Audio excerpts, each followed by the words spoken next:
Teaching Tuesday, everybody. What are we going to be teaching?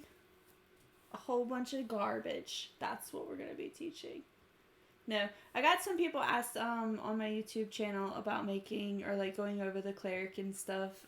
So we're gonna do like a little overview of the cleric, and basically I don't ever claim to be the best cleric. I'm an average cleric at best.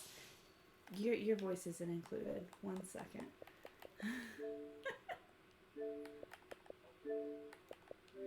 Healing word. No, you people who are like that, y'all drive me crazy, and you know that. Okay, so, yeah. Anyways, I don't claim to be the best cleric. I'm not the best cleric. I can get by, and I can heal the content that's in the game. All of the content that has been released, I do okay in it. We can complete it with me healing.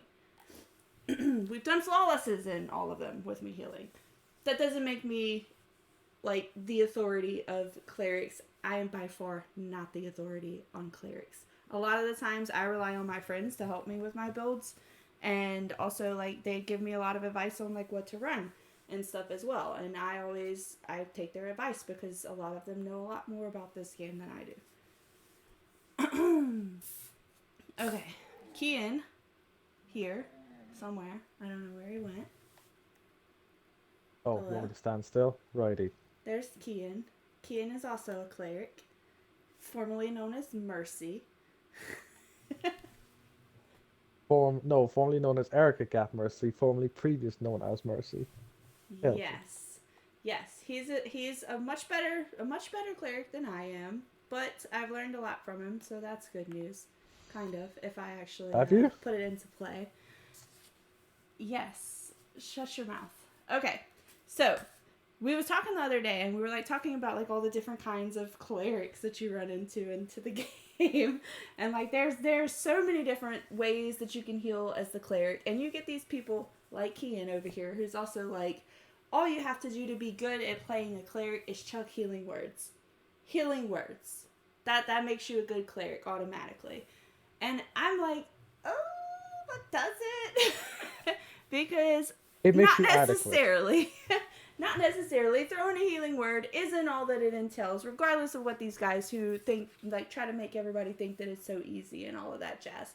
It is the easier of the three options to play in terms of a healer. Four, sorry. I forget about the bard sometimes. The cleric is by far the easiest, I think, and like just the quantity and magnitudes of the heals and stuff make it substantially easier than the other classes. But it still requires you to heal, and play the tune and all of that jazz.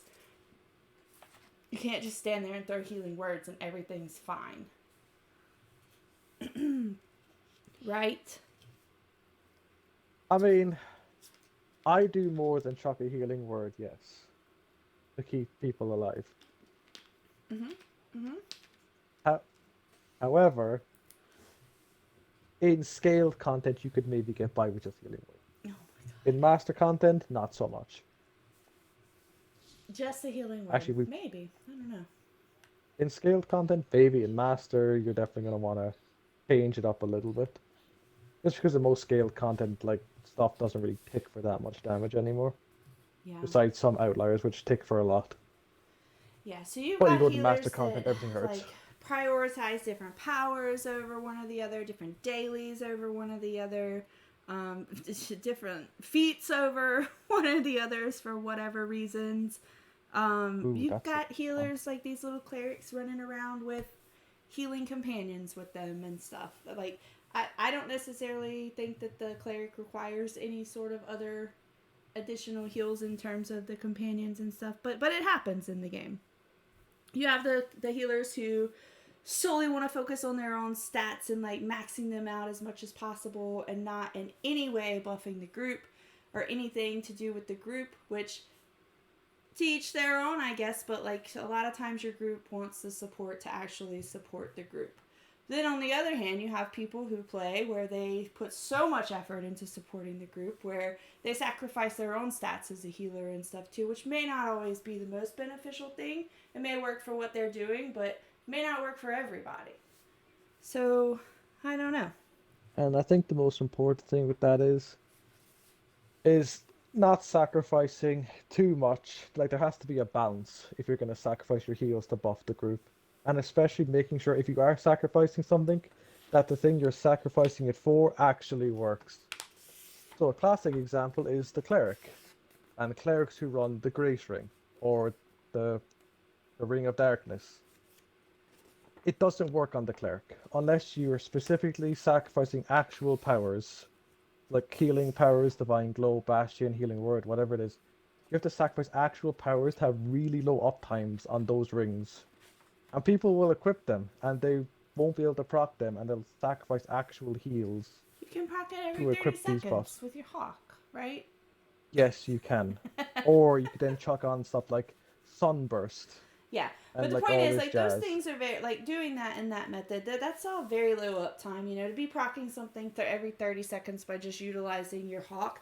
I'm of the opinion, it may not be your opinion, and that's okay, but, like, we feel, both Kian and I guess to say, that it's more beneficial to provide more heals in that scenario rather than trying to put that much effort into providing that buff when someone else can much easier proc that ring and it can only be procced by one person. They don't stack anymore. So, I mean, I guess it makes the uptime up a little bit better. I'm not really sure on that.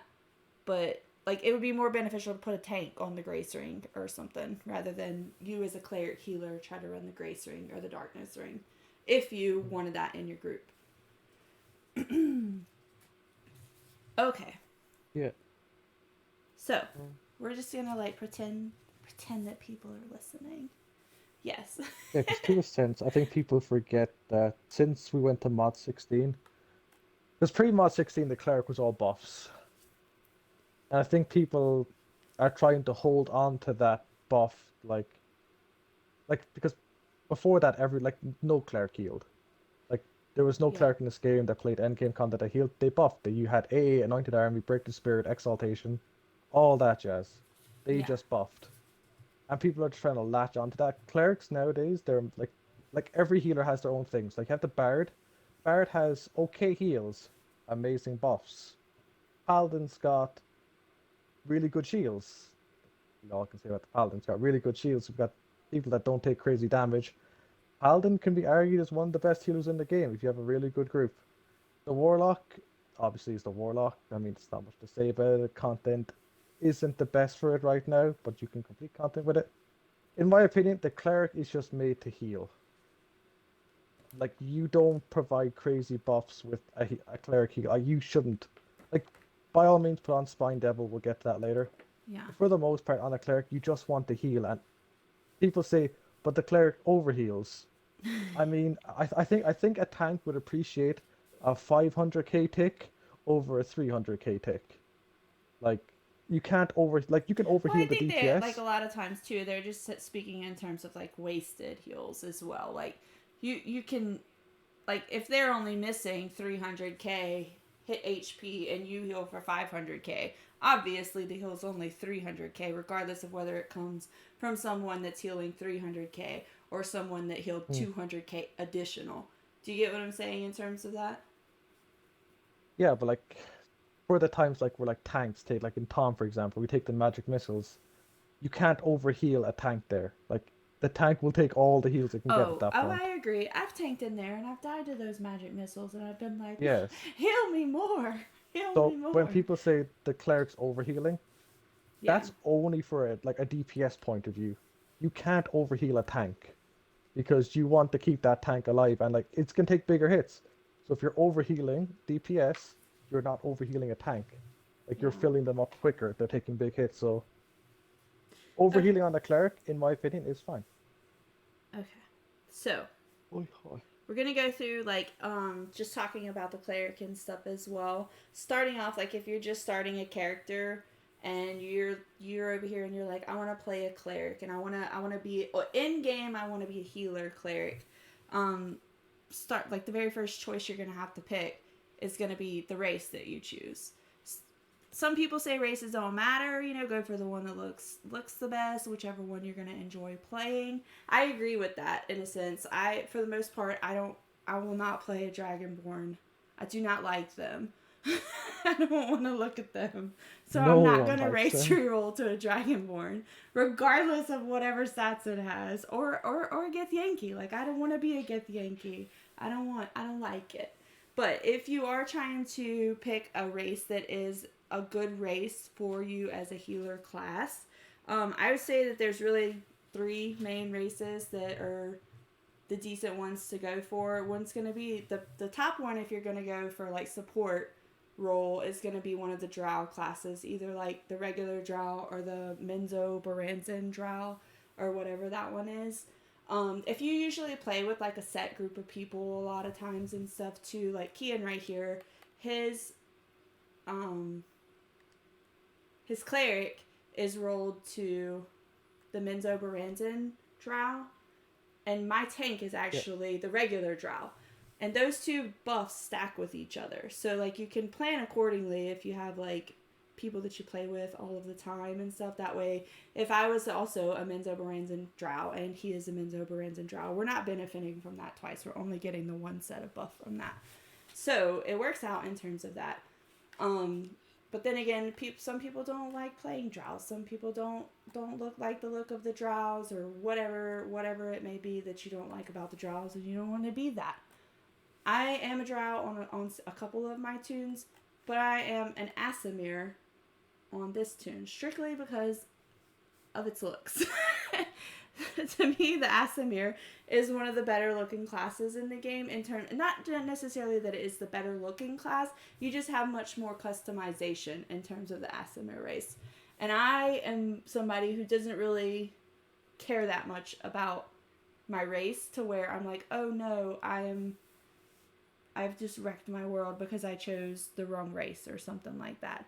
The Aasimar race does actually provide some benefits to healers as well, though, in that... Where's it at?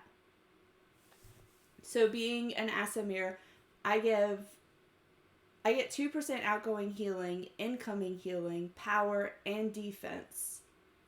And my maximum hit points are all increased by 2% just because I'm an Aasimar.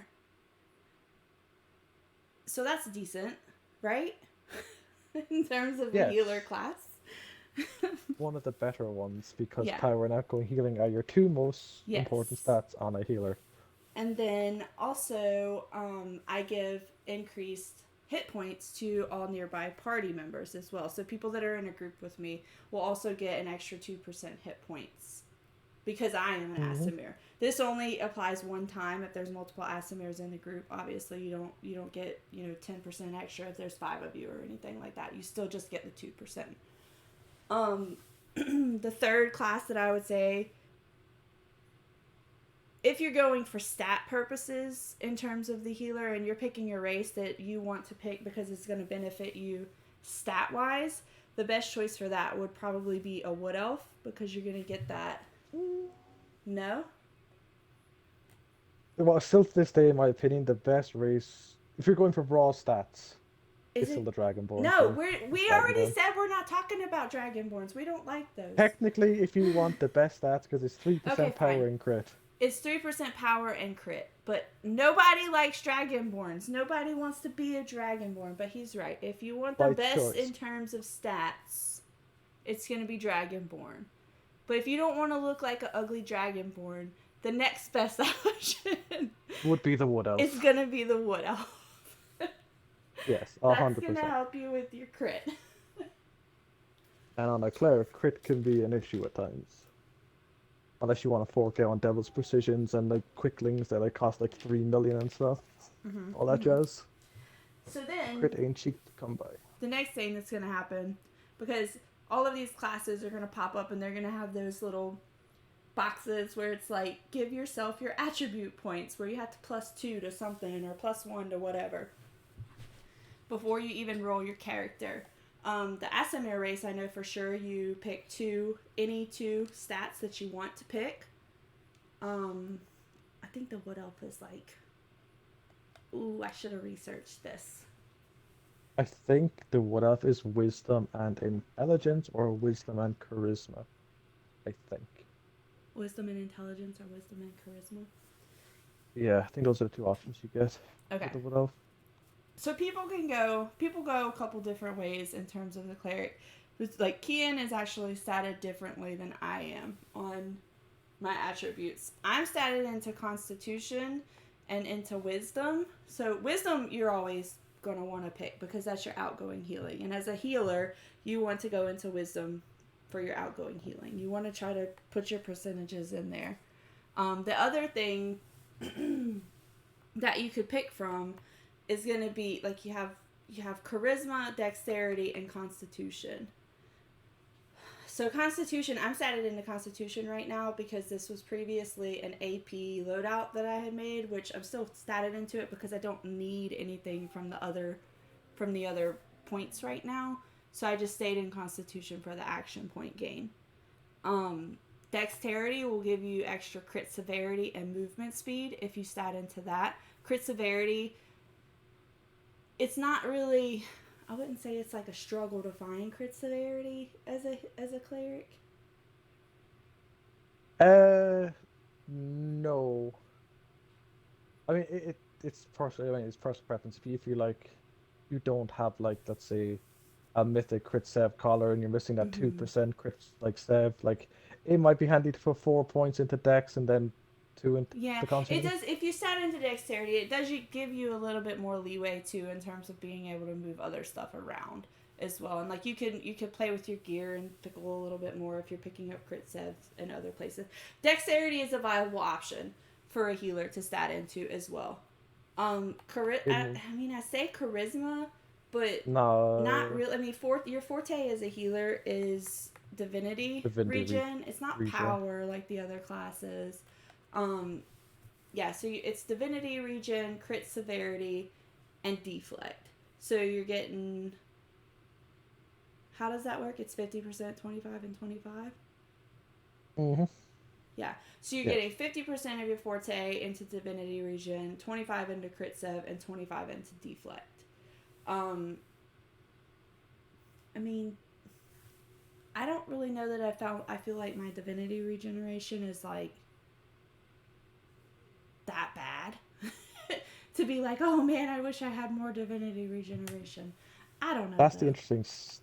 That's the interesting thing. Like you'll notice if it other clerics they're like if you max out your forte for divinity regen and if you Mm-hmm. tank your forte like straight afterwards, you're not gonna notice a difference in your divinity regen. Like it's such a it's one thing that these probably needs to be reworked potentially on the healers is divinity regen, performance regen, soul weave regen. Terrible. Like it's just a pointless stat to go into forte. So honestly, if you want the best outcome, I would probably say wisdom and constitution on a cleric healer There you is have probably the it. best two Look to at go me into. being in the best two to go to. I'm just lazy and I don't want to like uh, fiddle around with extra crit uh-huh. severity. If like necessary though, like not wisdom and constitution or wisdom and dexterity would be the two Those are the options two. that I would say are the most prevalent probably in terms of being a cleric healer. Um okay. So that's that. What's next? Gear? Oh, we could be here for like No. 2 hours on No. gear. Let's skip that one and go like and let's look at our powers first. Okay. Because people, whenever they're just making a cleric and stuff, they don't have this gear that they're looking for and all of that jazz. Um, so once say you're a level 20 cleric, you've got all your powers unlocked, and you're trying to figure out the best way to go about playing this cleric. Oh boy. I mean, I don't think there's any budging on the at wills. At wills for me, There's no real. for me, I run Scattering Light and Blessing of Light. Honestly, You I, have I Sacred don't think Flame and Soothe. Soothe is you have to run Soothe in the new dungeon um at the that's second the boss. only place in the game that requires it. Yes, Outside of that, you will never touch Suze. yeah, they're I not mean, really. I mean, it. because the thing is with Soothe, like so like the only time you want to use Soothe is like on a tank.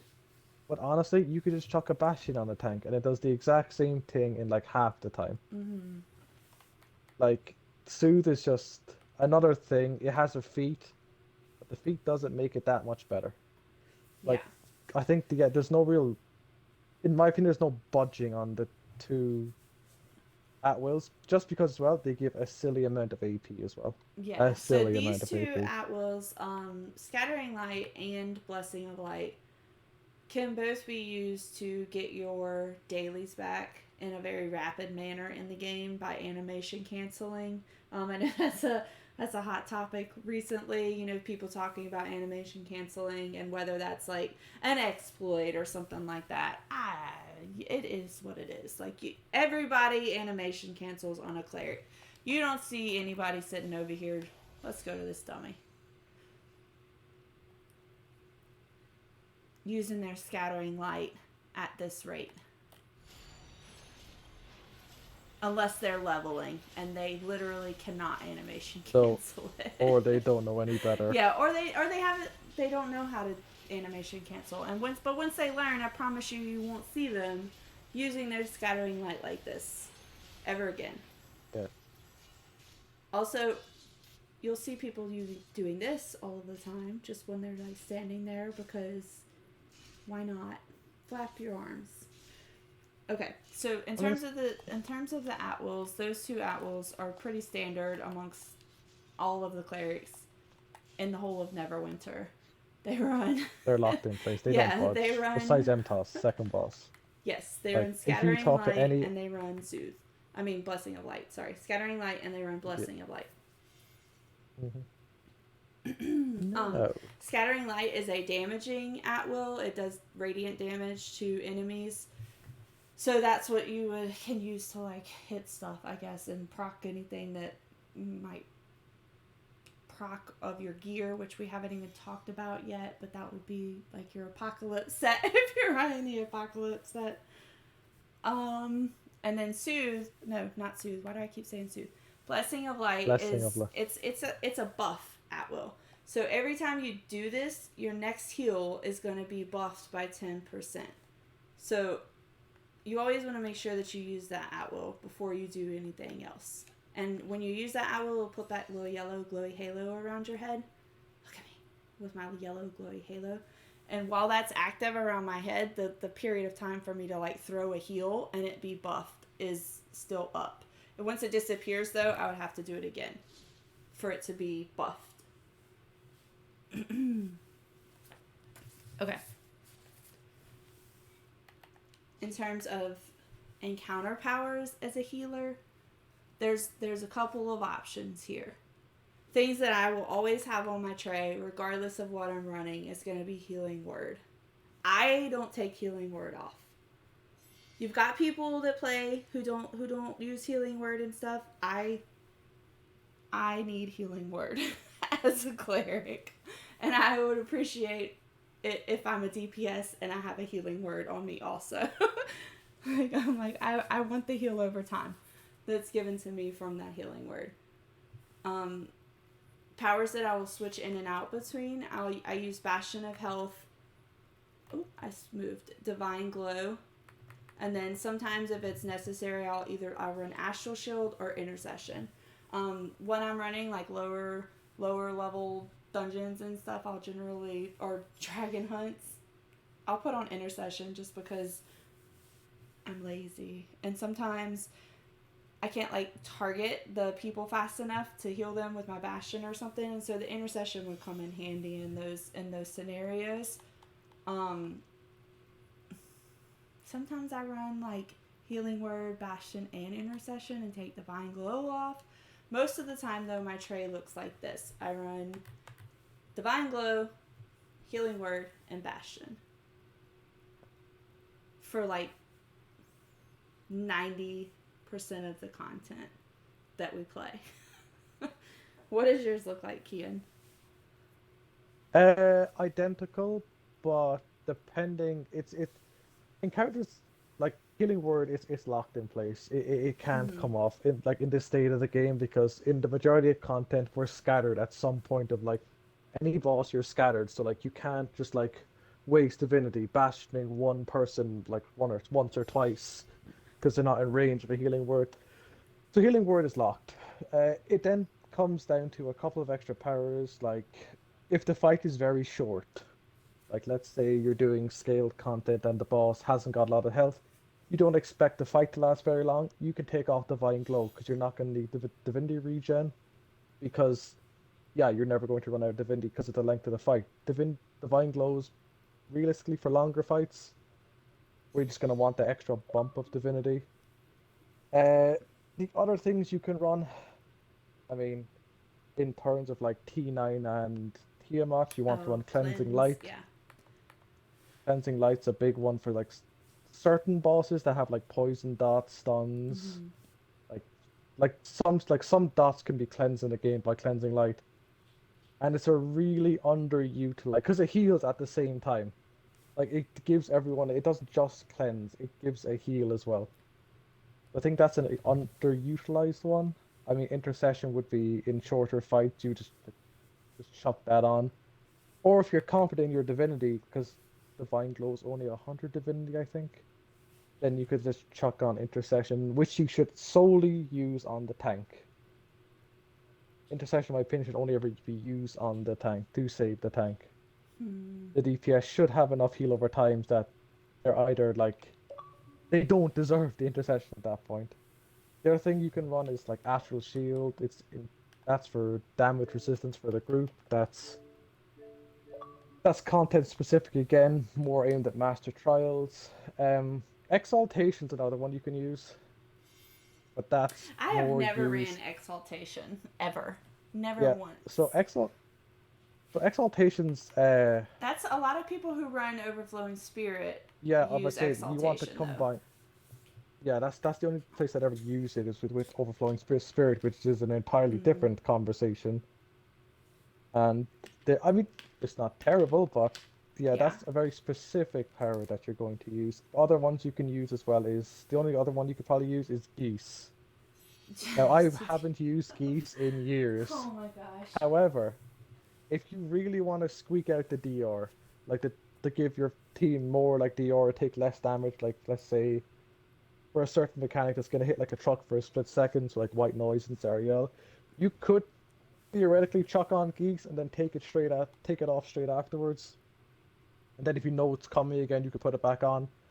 But that's over the top, and I wouldn't really bother with it. So the main ones would be Bastion, Divine Glow, Healing Word, Exaltation if you're using Overflowing Spirit. Cleansing Light is really useful in some situations, similar to Astral Shield. Then Intercession is a straight swap, in my opinion, for Divine Glow in shorter fights. Yeah. For the most But part though, like all of like the lower level content and stuff, like I think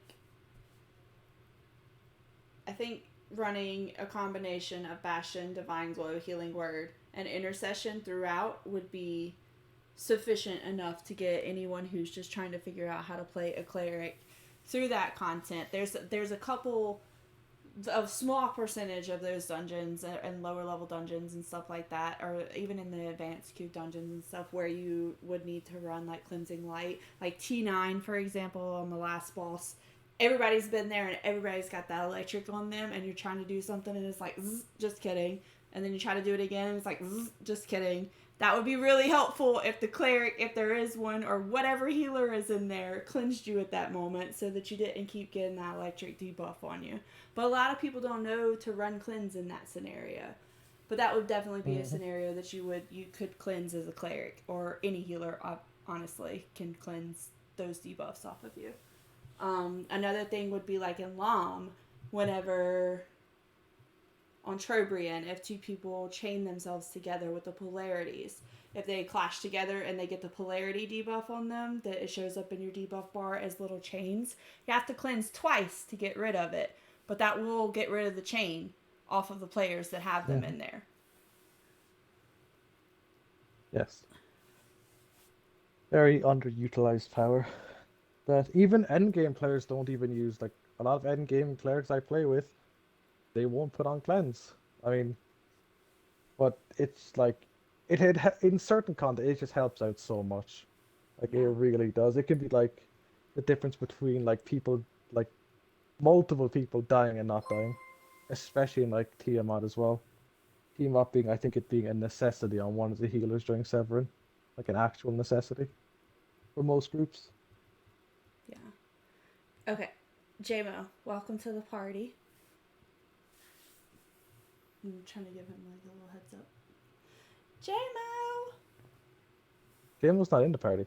I invited him. He invited me. What do you mean? Oh, this is awkward. Let me try to invite Yeah, him let's see. again. You can have to edit that bit Oh out. wait, he's in a party. He's in a party with himself.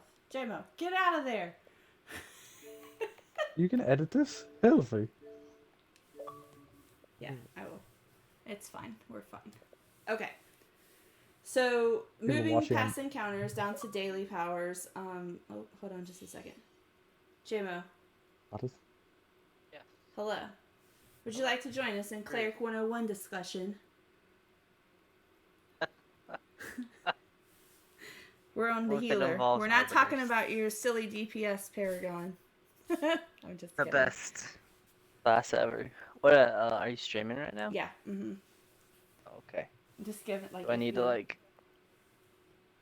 Well, no. I mean, we're just having like we're discussing it and talking about what we think is what we use and like why we think that we use that and all of that jazz. And I mean, you play the healer too, so you're a pretty good healer, so might as well join in, right? Healing word. what I said? He's one Enough of those said. guys.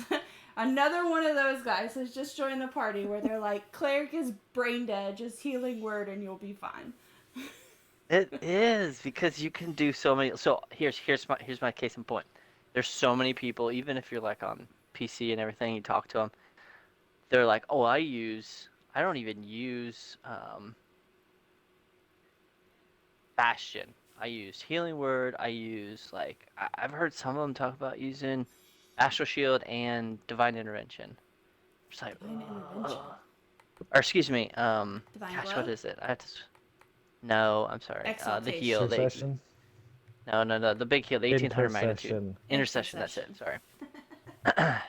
So they're not using any divinity regeneration, and they're relying primarily on people not taking a lot of big damage beyond what their healing word's able to top them off, opposed to the tank, because obviously their intercession's probably safe for their tank, which is a way to do it. Like if you're playing with a set of group of people who understand their classes and they avoid mechanics, that works phenomenally. But if you're in a random queue, somebody might die because your healing word ticks might not be enough to heal them. Your astral shield's probably not going to be enough at healing coming from that. They're probably going to move out of it since it's so small anyways. Or they might not even understand what it is. So I think you could do it all kinds of different ways. You just have to be smart on how you're using your stuff, and then also playing with the right people to use those right interactions. Yeah. Because Divine Glow is really, really great, but you don't always need it. Like especially if you're with another really high caliber player and you're playing with a bunch of people, or a healer I should say, and you're playing with a bunch of people who aren't taking a lot of damage. You both are offsetting each other by healing and keeping everybody topped off. So it's like, do you really need something to regenerate divinity, or maybe slotting in Geese is better because you can put a debuff on the boss so the tanks aren't taking as much damage. I don't know. There's just so many different thoughts. Or putting Astral Shield on in Tom, for example, where hey, DPS last couple runs keep dying on this one mechanic. Let's put an Astral Shield down and give him 10% extra DR. Which all of those things that he just said, I would like to point out, is not just chucking healing words. It's not. I say that. But in Show me an jest, ACT of the heals. Is Show not me an ACT. just chucking healing words and being fine as a devout. There is So thought that healing goes word into it, and that's what carries makes the cleric. some healers better than others, is the fact that they do put that thought into it. It's the same thing with, you could say it about every single healer. Like the paladin, they're going to be using their divine shelter, whatever it's called, nonstop. Mm-hmm. they're not using that single target one because it's way too much divinity for what it's worth. And then they're going to use their bumper RB heal Mm-hmm. on the tank or maybe on somebody else who they're just trying to top off.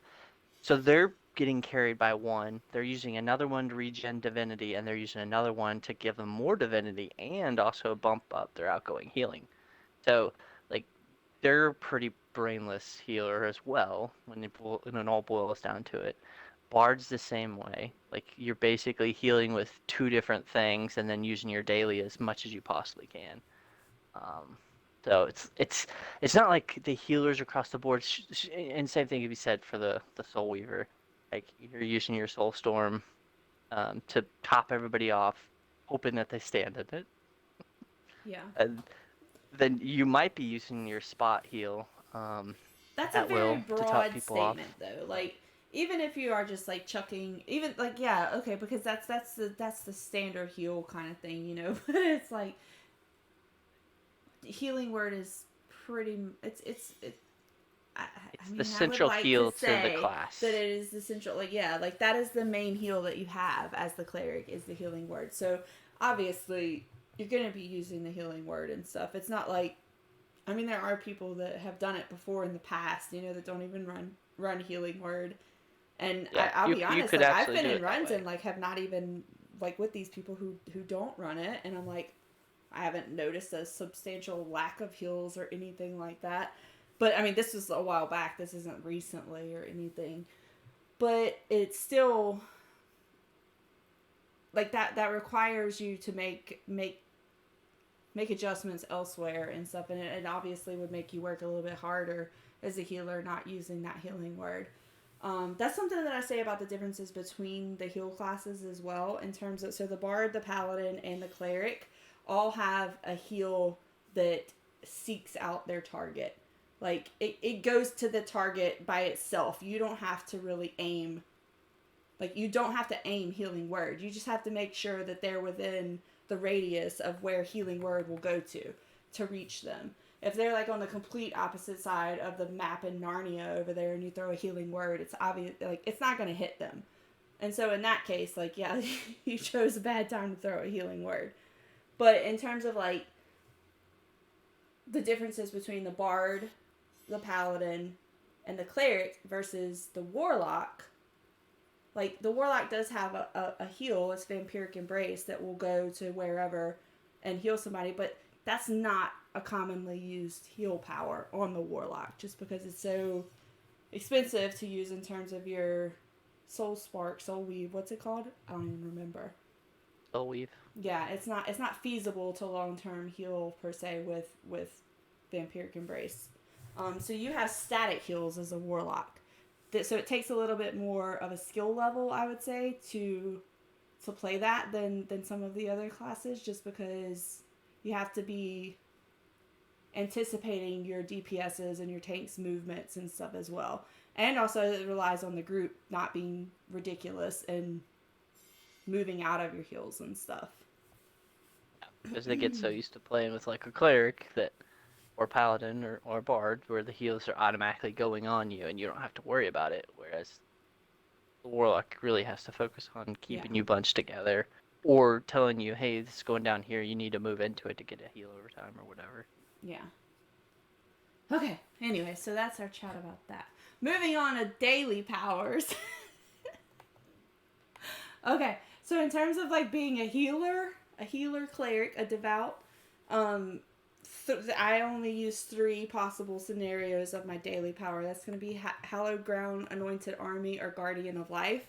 For the most part, I'm using Hallowed Ground and Guardian of Life. And then on top of that, for the most part, I'm using Guardian of Life. Unless it's a scenario where I know there's going to be like a lot of damage coming in to somebody and like I want to provide DR to them in that scenario, then I'd put on my Hallowed Ground.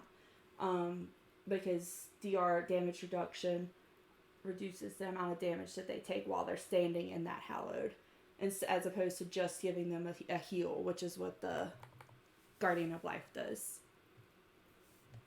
Do y'all agree or disagree? I think you had the right daily selected there in the very beginning when you started talking. It's obviously Guardian of Faith. because you want to feed into it Oh my so it gosh. sticks around and heals everyone while you do damage. Because JMO is an arbiter through and through. That's what he is. He wears the band of air back whenever that was the meta on his cleric healer. I'm just kidding. So did I. I'm just So kidding. hard to proc it though. No, I did though. So did Chuffin. Yeah. Damage. Okay. Yeah. But Yeah. yeah, So The dailies are pretty dailies, easy. the Like honestly, dailies are they're content all specific. yeah. yeah, Yeah. it's situation dependent completely. Like AA is But seldom used outside of maybe like Zariel or Tiamat, but Yeah. like could use it anywhere.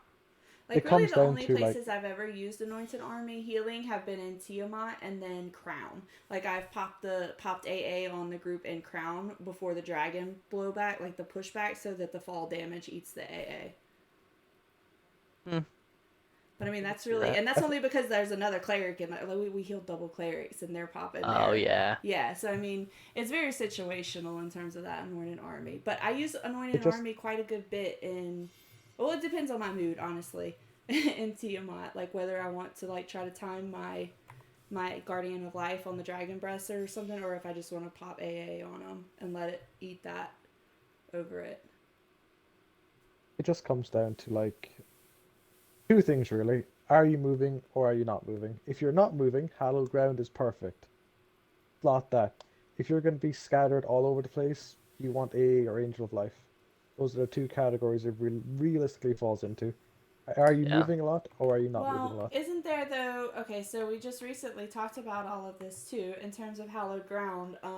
In the meta right now that we're in, Striker Companions are the best thing, and so isn't there a cap on the amount of things that can be From healed what by I'm the aware, Hallowed? there's a 15 like entity target cap. So that's not confirmed. This is just information I got from other people. But if that's correct, then Hallowed Grounds DR could be irrelevant because if 10 people are running strikers, that means 10 spots could potentially be taken by the striker and 5 people only get DR, which would make sense to why people are dying to the Superstorm and Tom occasionally. Yeah. But I don't know. That's not confirmed. Like we just hear like these yeah, hearsay things about stuff in terms of like those having caps on them or not having caps on them. I don't know. But yeah, but those are the three that I will switch to. I don't even know what Flame Strike does. Like I've never even put it on and never casted it. I feel like I should do it right now just to see what it does. But Read it. deal 5. It's a damaging encounter. I get that, but I'm just saying I've never actually used it because even don't on worry, you my don't need to. It's Arbiter, garbage. I've only So it's even used garbage when Guardian you of feed into Faith. it on the Arbiter side. Yeah, It's really lackluster. gotcha. Honestly, both the AOE options for the Arbiter are really poor. Yeah. But yeah, Okay. AA is good. Like go down to your feet to the top, the fourth one at the top. Damage. I'm There's a stream feeded play. into Okay. Persistent Guardian. I'm not feeded into Yeah. AA. So Persistent Guardian is interesting because it works on both Guardian of Faith and Guardian of Life.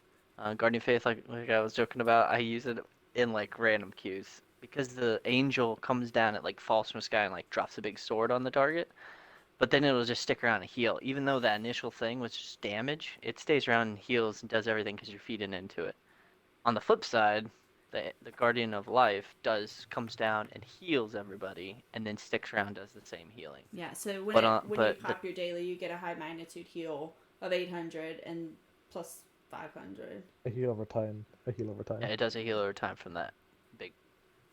And then Anointed Army, if you feed it reduces its time because it basically stays up for 18 seconds, and then if the heal's not consumed in that time frame, it just goes away. But if you feed into it, it reduces it in half to 9 seconds. But you get a 3% damage bonus for everybody who's impacted by it. So it is it's like an AOE daily essentially, when you cast it, you have to be in a certain range of the cleric in order to hit everybody. So if people, like Erica was saying, are off in Narnia, you're not going to get them with the daily, so they're not going to get the damage bonus. But typically, the only time you feed into it and use that is if you've got another really strong, capable healer who's going to be helping you dramatically, and you're just trying to buff the damage of the group because it's not significant. 3% damage for 9 seconds is not huge. It's affected by diminishing returns, so you're not really getting a full 3% damage. But at the same time, if you're looking to squeeze out every little ounce of damage, then that's an option. That's the interesting thing about the Devout Cleric. There's so many ways you can build it, and it can work. Like, you can run that in random queues. Like, hey, I've been running a lot of DPS that aren't doing really great. I'm just gonna drop this. Use this anointed arm because it'll still heal them. It doesn't reduce that chance for it to heal during that 9 seconds. It's just giving you a reduced amount of time for it to heal, and then the possibility of it increasing the damage for them, as long as they're doing it during that 9-second window. So it's an option. Yes. Okay. Mechanics of the classes, these are things that just happen, the happenstance because you have the class or whatever. We have a dodge as a cleric. We have the ability to channel divinity, which is a heal on a cleric. So when you hold down this and you let go of it, if no target is marked, just ignore that. I'm feeded into Angel of Life. Oh, I just used my Angel of Life. We'll talk about that in a second, though. But this channel right here is a heal. And if you saw on the powers as well, you have these little wings right here. That's your mark. You hear people referring to having somebody marked as a healer. Kean, are you still in the stronghold? Yes. Where are you?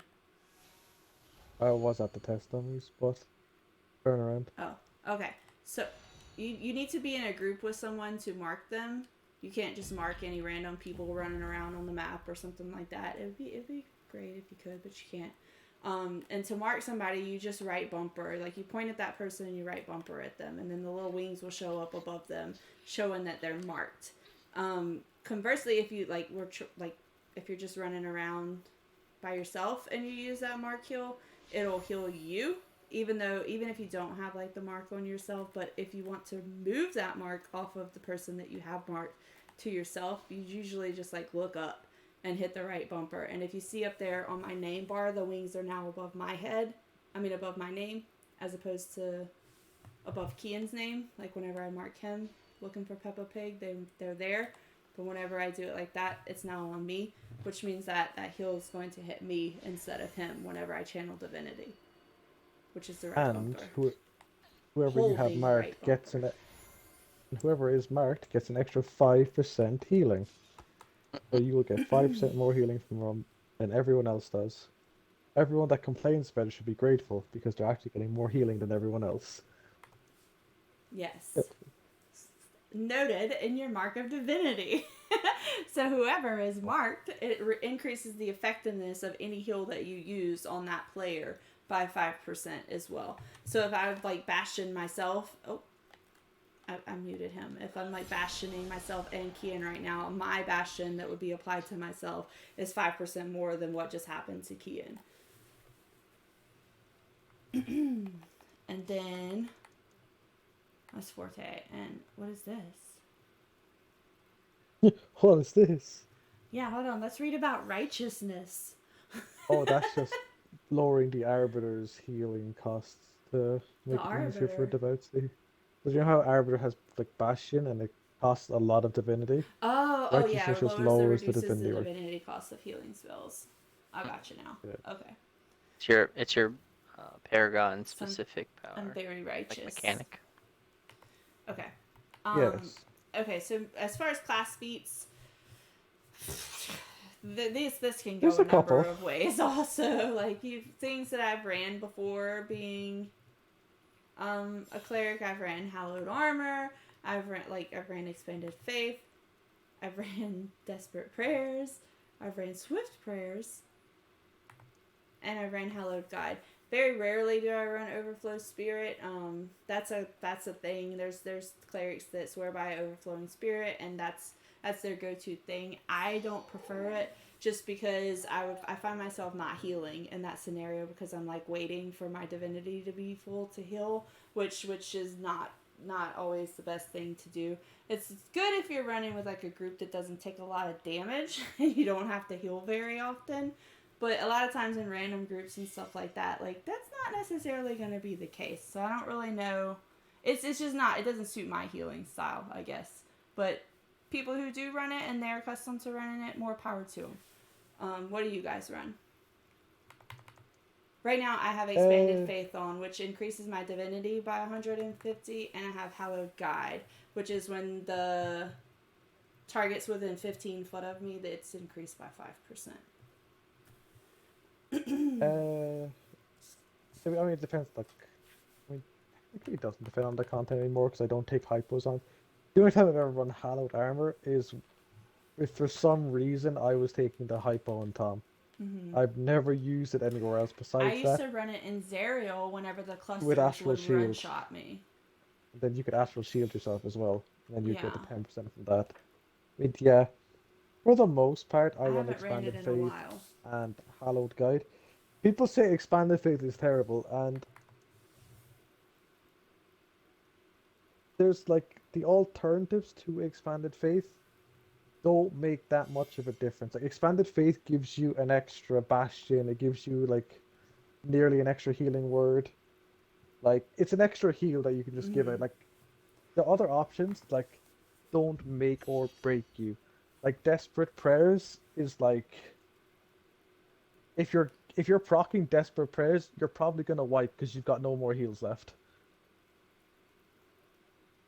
Yeah. I used to run that in content that was like strenuous and I knew I was gonna be struggling to heal and like it was like a last ditch, come on, I've got no more divinity, kill it, sort of a thing. I realize it's not as great now unless you can somehow manage like your divinity staying really low and still being able to heal.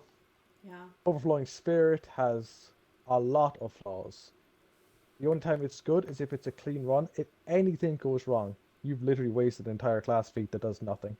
If anything at the run, if someone goes down, you've got to apply a healing word to them again, which means your divinity is now going to go even lower, which means your overflowing spirits can take longer to reactivate. So yeah, I would say especially too, like in the case of Overflowing Spirit, you know, and the way he's talking about if something goes wrong or something like that.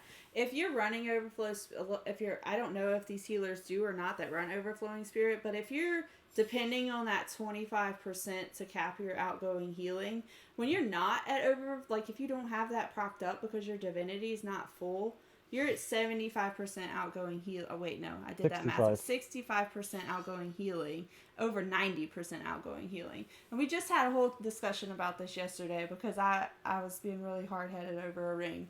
But like it matters in terms of your outgoing healing as a healer, just because that there's no really diminishing return on outgoing healing. It scales the same as power on a cleric, on a healer. Like outgoing healing scales the exact same as power. So the more outgoing healing you have, the more powerful your heals are going to be. So a heal at 65% versus a heal at 90% outgoing healing is going to be significant. There's going to be a difference between those for sure.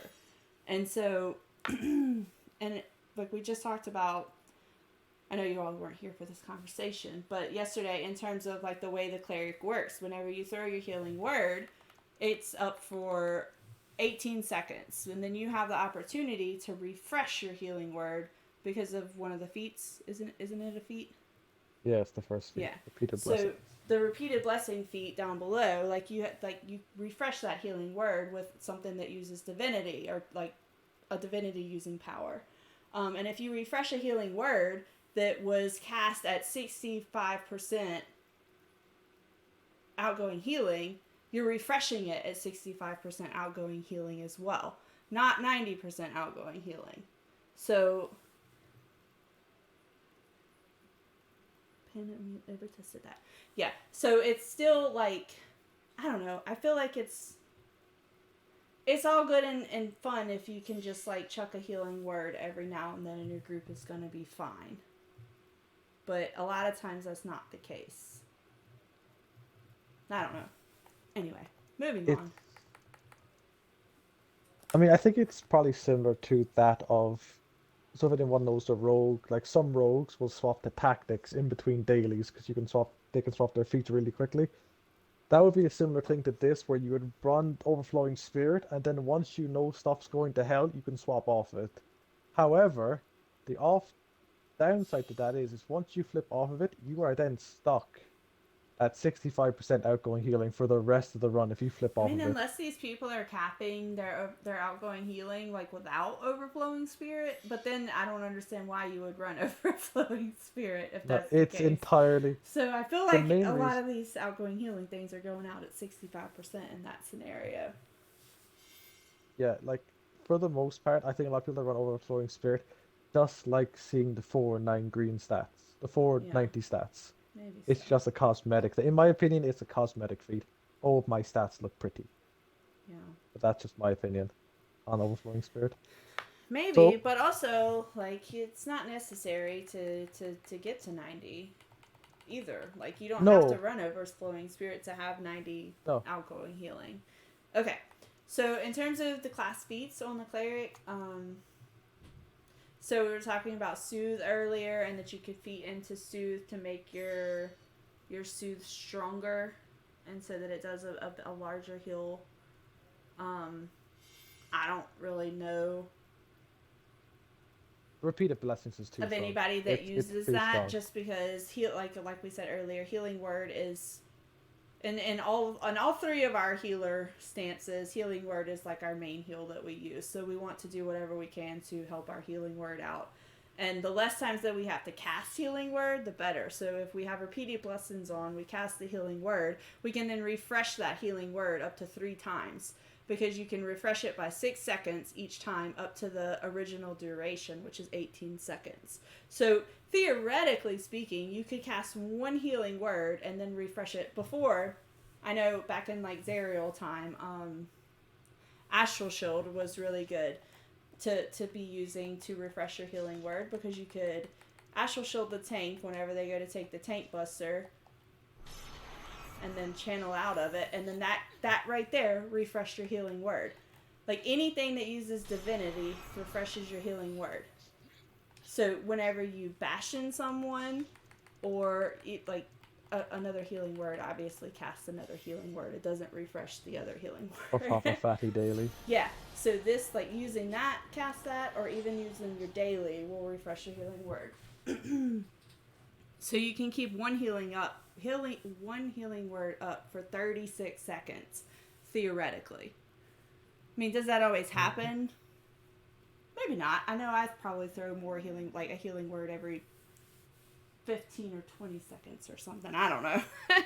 But a lot of times I do try to just like bastion randomly just to refresh that Healing Word so that I don't have to cast another one.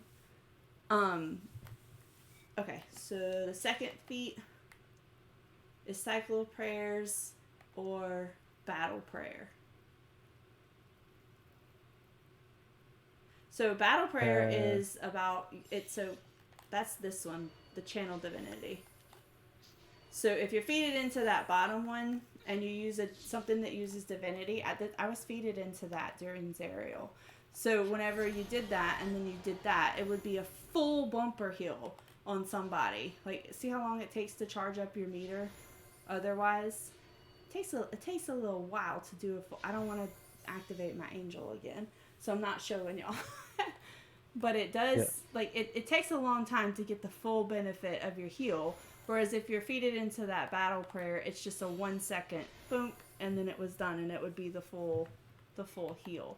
But since I feed it into the angel, I took that off, and I'm on Cycle of Prayer now. Used to, I didn't have the last feat selected. I just left it blank. I think most healers did for the longest time. Yeah. I think the issue with Battle Prayer now is it's going back to the animation cancelling, because with Scattering Light, your mark is going everywhere. Yeah. Like, it's going from the DPS to the tank to yourself, back to DPS.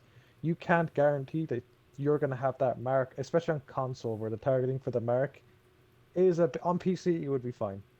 But on console it's a bit funky mark healing people if the boss you're fighting has a big hitbox. Like Yeah. something like a dragon. Like a dragon, you're really gonna struggle to mark a tank the if you're on the opposite side to the tank. Because the hitbox of the dragon just gets in the way. I And cycle rarely prayer heal using the mark heal on the cleric. Every now and then you'll see me doing it if like anybody's ever watched me playing, and it's always just a coincidental happenstance where like I just did it yesterday. I think it was we were running something, and JMO we were in MTOS and JMO was dying because he had a poison tick on him. And I was like, JMO, like, what the crap is happening? And I just happened to notice that my mark was on him, so I just, like, popped him with that a couple of times, just trying to, like, keep him alive. Because it just happened that my mark was on him because I was action canceling and was looking at him or something. I don't generally run around, like, marking people, trying to heal them with my mark power for the most part. I'll just try to hit them with a bastion or something over using my mark heal on the cleric. I mean, that's maybe different from other people. I'm not sure. That's just my preference on how I play the cleric. I don't really use the mark heal that often. A paladin is a different story, but not the I think the cleric. yeah. Okay. I just think with the animation casting is too hard. And cycle of prayer, there is synergy with cycle of prayer and another feat, which Okay. has. I mean, yeah, there's Cycle of synergy prayer with cycle increases of prayer. divinity regen every 3 seconds and stacks up to 4 times. So, but whenever you use something that uses divinity, whenever you use a power that uses divinity, it resets the timer. So you have to like start over again. But if you're just using your healing word and then just standing there for a little while, because that's 18 seconds, right? So if you're allowing that and like your DPS isn't being crazy and stuff, your divinity regen, and you're only, I mean, I guess that would work in terms of overflowing spirit and getting your divinity back up quickly. But I don't know. I feel like we could just talk ourselves into circles, honestly, regarding what is better and what is what in terms of that stuff. I feel like I could talk myself into overflowing spirit if I tried real hard. Yeah. It's cycle of prayer synergizes just too well right now with Angel of Life. Like, if you're like getting low on divinity, and you're like you want to pop your, so let's say you cast a healing word, it's like, oh no, I'm all out. Well, you're proccing your Angel of Life. That takes a full 4 seconds, which means you are nearly at your second stack of cycle of prayer already. Yeah. Which means you can now heal without using divinity. So when you have Angel of Life procced, your cycle of prayer is going to be stacking up and up, and you're going to be able to heal at the same time without losing your cycle of prayer stacks.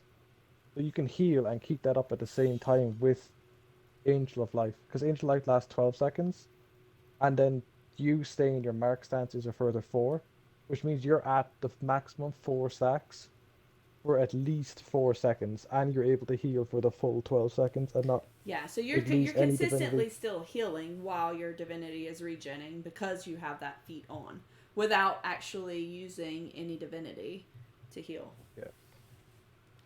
So there's just a bit of, I think, with Battle Prayer just being the way it is on console, like Cycle of Prayer and the synergy with Angel of Life, honestly, if we get better targeting, maybe you could argue take off Battle Prayer, or you could just stop animation cancelling, but I mean, that's such a detriment in terms of your AP gain that I wouldn't ever advise that, unless you want to do Blessing of Light to get your AP. Until targeting is fixed, my preference will always be Cycle of Prayer because it synergizes well on top of Angel of Life. Which gives away what the last capstone feat is going to be. Yeah. So like the third feat, it's there's only one option here, honestly, because this one is a damage buff. Increases your damage by 10% as your divinity decreases. So this one right here, it grants Divine Glow and Exaltation the effect of decreasing the damage you take. So if you're running Divine Glow, I don't run Exaltation, so the only scenario that this plays in for me is Divine Glow. And generally speaking, so like if I know I'm about to take a big hit for something, like in Tom or anything really. I say this, but I don't really ever go with the tank either. But this would be a scenario where it's used in. If you pop Divine Glow right before you have to take the hypo, like that's reducing the damage that you're going to take in that hypo because you just used Divine Glow right there. So you cut your damage down because you use that because you're feeded into it. In addition to now, you also have like the divinity regen that's happening as well, and you're reducing your threat because you use Divine Glow. We didn't actually say what these powers did earlier. Whoops. What powers? Like the encounter powers. We just said which ones we use. We didn't say what they did. Like Divine Glow reduces your threat and restores divinity. Just for anybody that was wondering. Huh? I mean, I mentioned you got 100 divinity from it. Okay, so, okay. But yeah, but if you're feeded into it as yeah. well down here, which you should be as a healer, because the other option is just bananas, because it's, unless you're JMO, it's damage, so Batty you don't want to Guardian. feed into that. Damage. Yeah, this fourth feat, we talked about it a little bit already in terms of Anointed Army or Persistent Guardian. JMO kind of gave y'all the rundown about that. Whenever you use your Guardian of Life or your Guardian of Faith, if you're feeded into Persistent Guardian, the angel hangs around for a while and continues healing party members.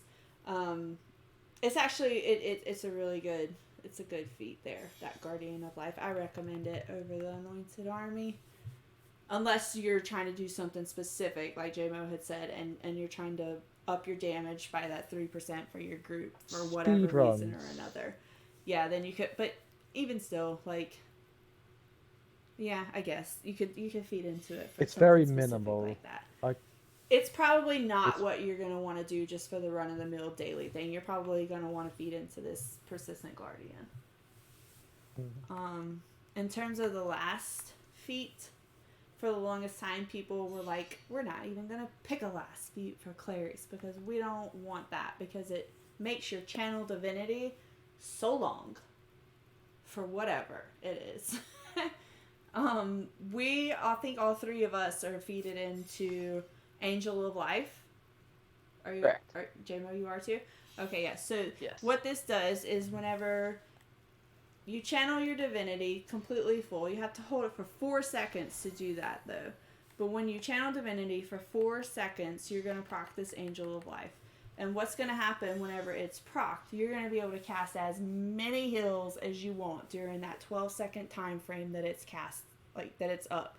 Regardless of whatever you want to hit, you can just like go bashing crazy. You bash them in 12 different times if you're fast enough. Probably not, because the cast time on Bastion's longer than that. But still, you can just sit there and throw heals and throw heals and throw heals for the whole duration of that 12 seconds, regardless of how much divinity you have. So if you don't, like, there's been so many times where I'm like, oh no, I don't have any divinity. And Kian, he's usually in the party with me 99% of the times, and he's like, proc your angel. And I'm like, oh yeah. And so you have to stand there and pray. And so that you can proc your angel out, because at that time, that's the only method that I have to be able to heal at that point, because I don't have any more divinity.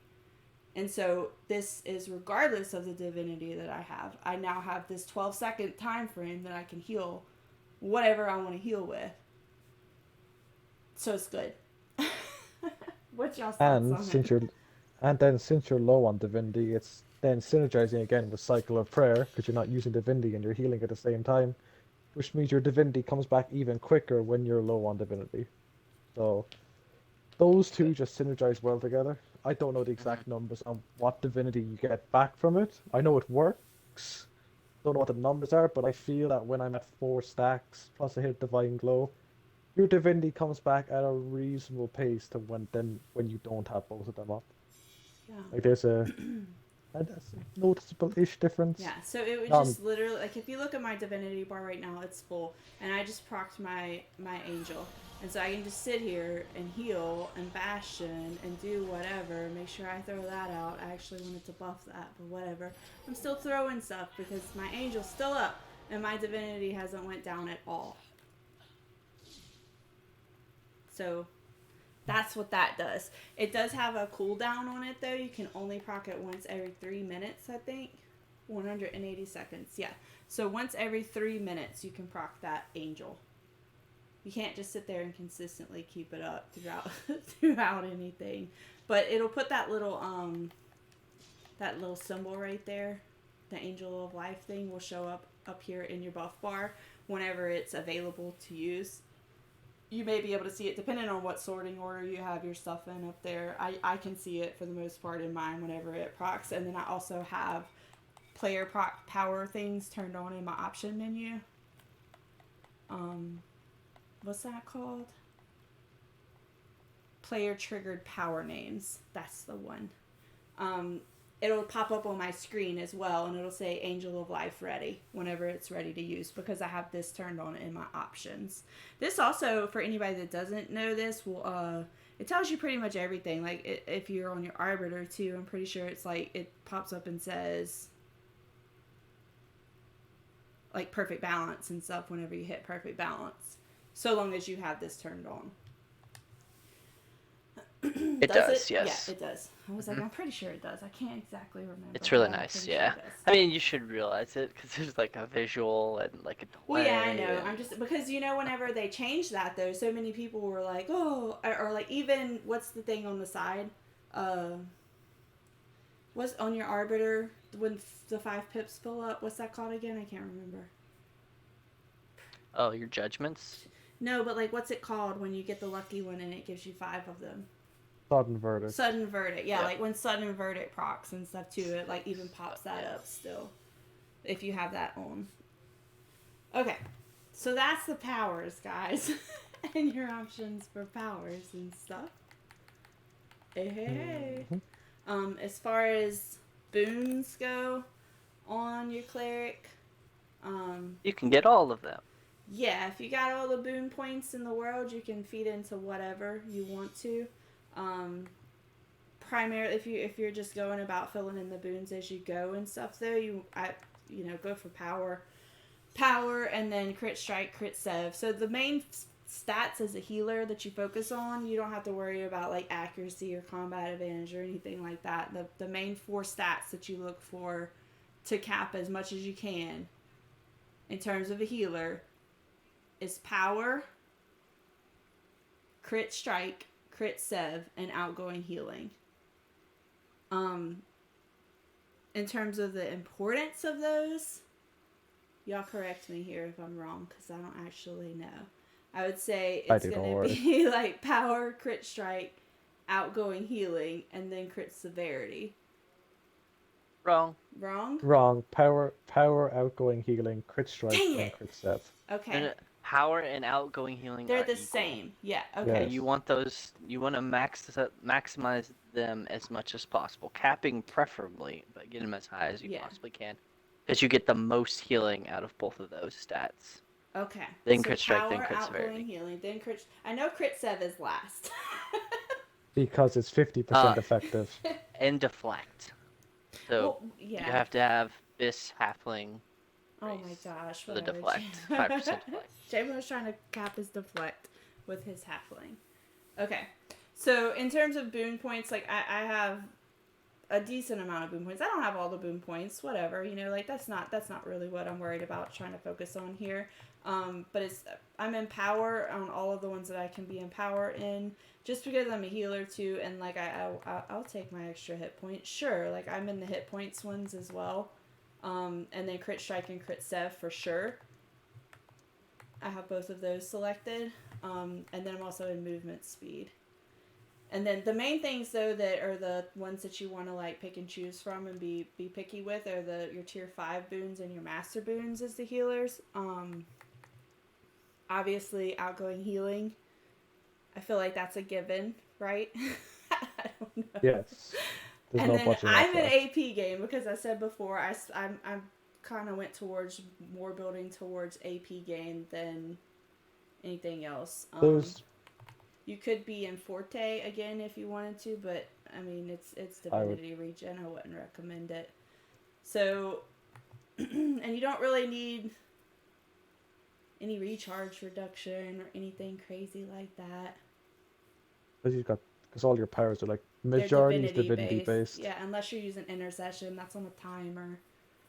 But for the most part, they're divinity based, so you don't really need recharge speed. So best two options I say are outgoing healing and AP gain.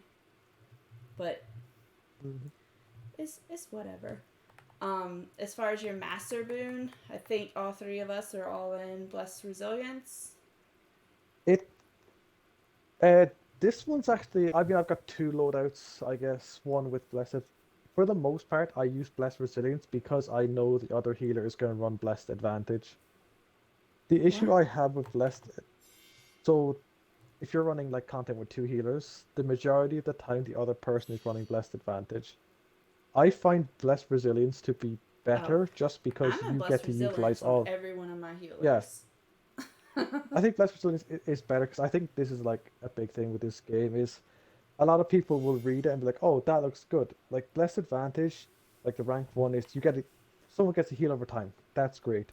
Rank two is, oh, you get 2% power per rank. There's not a single DPS in the game that will use that because they're capped on power as it is, so you don't even get the rank two.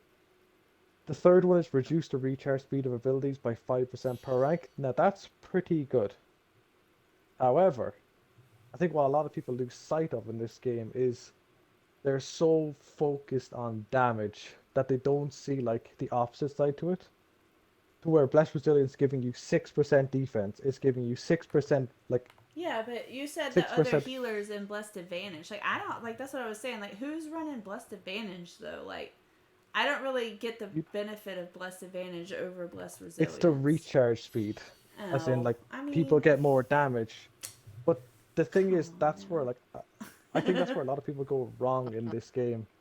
Is everyone is so hell bent on how do I get more damage rather than how can I keep people alive? Because the difference if between blessed advantage and blessed resilience in terms of survival, like if blessed resilient procs during a superstorm, you're gonna notice that 6% defense and that 6% like healing.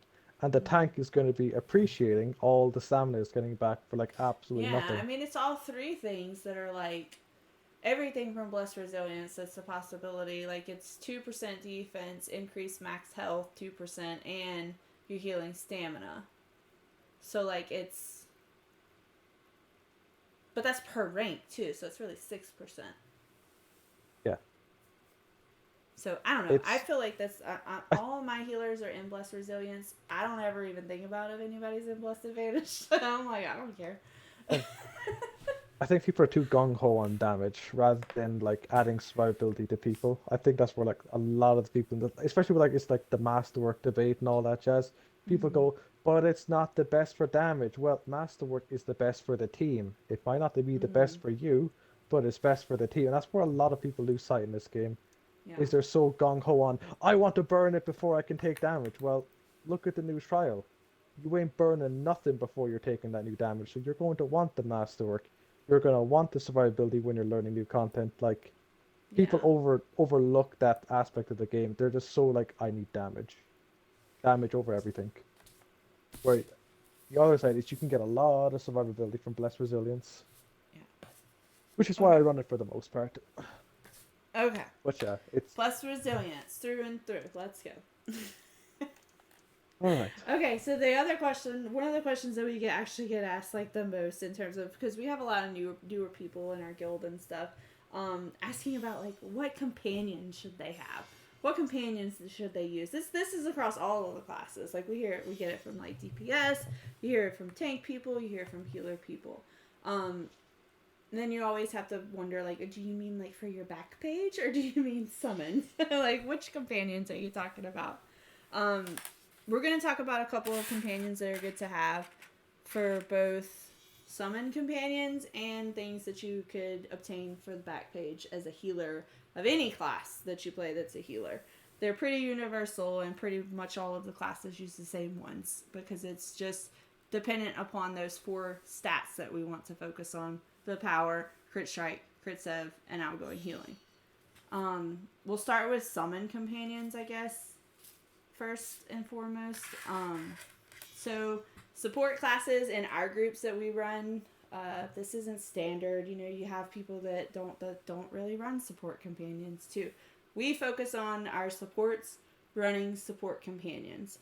So the different support companions options that you have that you could run as a healer are, there's quite a few of them. Okay? You've got the tutor.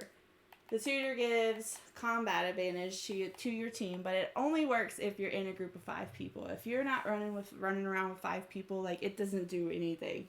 So not recommended if you have a group of less than 5. But in terms of 5-man content or 10-man content, it works, and it's giving them combat advantage. Another option that you can run is what's the best way to go about this? Just take them randomly, I guess.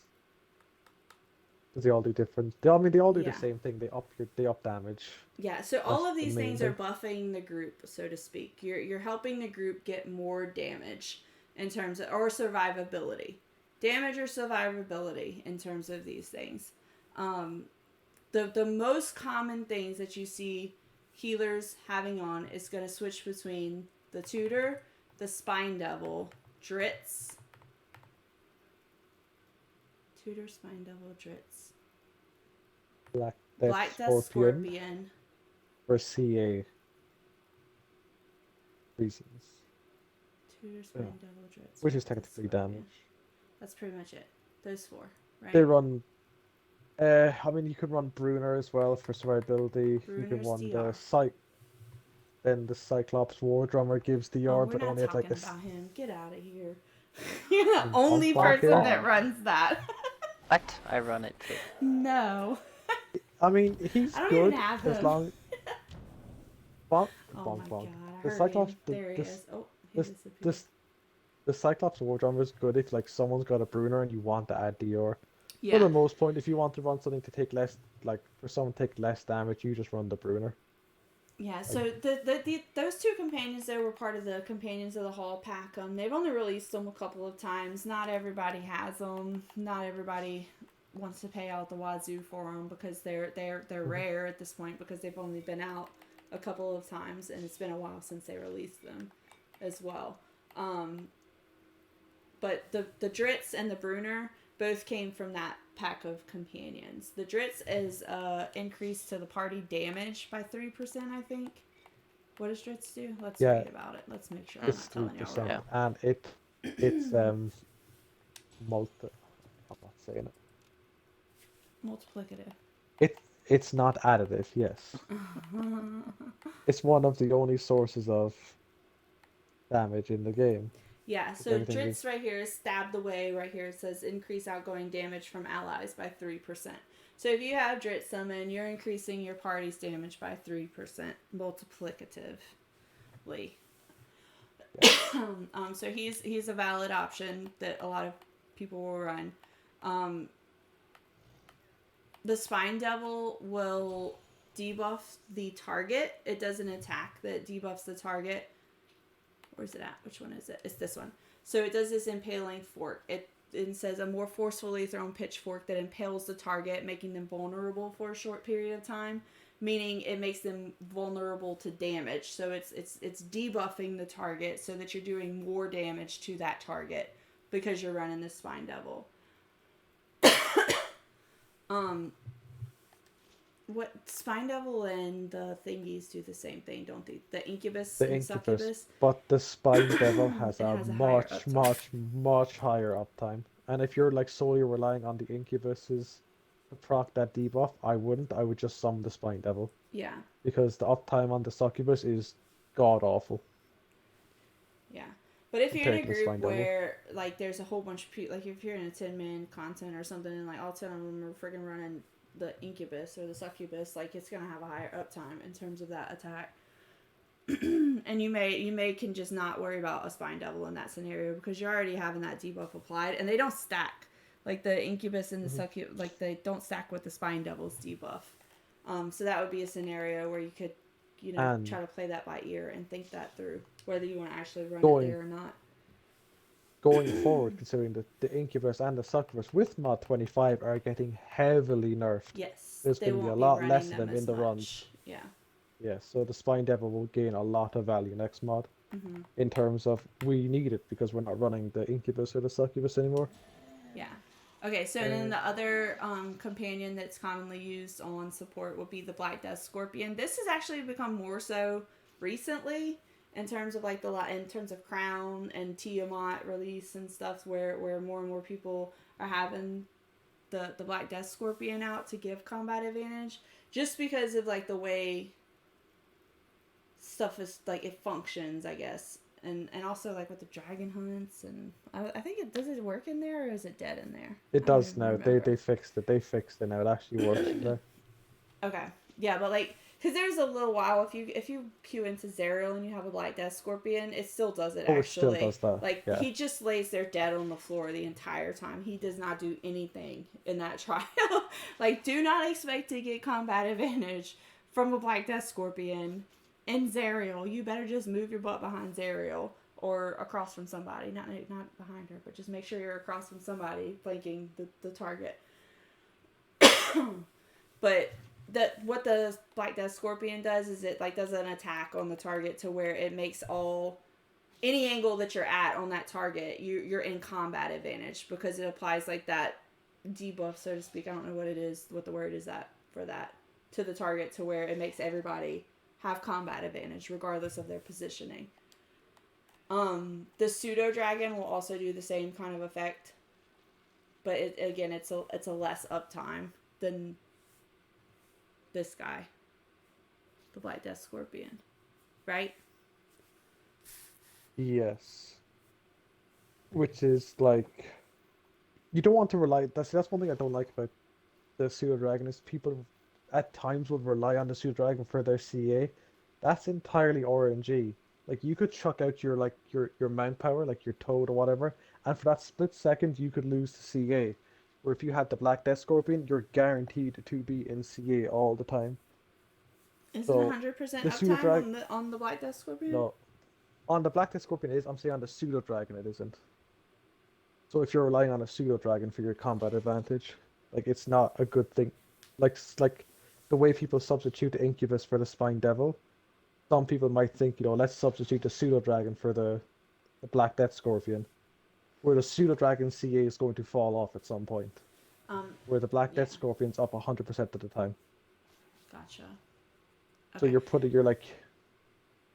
Top Yeah. Shotters just asked a question. He said, so what do you think the better combo is for support to use, Spine Devil or Tutor, or Tutor and Black Death Scorpion? I think that's situational to what content you're running in terms of what's better. If your DPS has a hard time getting into combat advantage all of the time, like you're going to want a Black Death. Like if the boss moves around a lot and stuff and you just don't want to risk your time on target, especially nowadays with everybody playing Wizards and they just want to stay standing where they are, to keep their time on target as high as possible, that Black Death Scorpion is going to be a lot more beneficial than running a Spine Devil in that scenario if you're going Tutor in both of them. And then there's like content like Tiamat where like you need a Black Death Scorpion on the claws to have combat advantage on the claws and on the heads, because you can't really position yourself to get combat advantage otherwise, because you're going to fall off the map. Unless you're a warlock. Yeah, unless you're a warlock and you have forced combat advantage. Yeah. Unfortunately, okay. All right, hold on. So now we'll talk about bonk bonk. Cheaper versions of these companions for newer players, because these companions are the best in slot companions for support to run. So obviously they're going to be a little bit more expensive.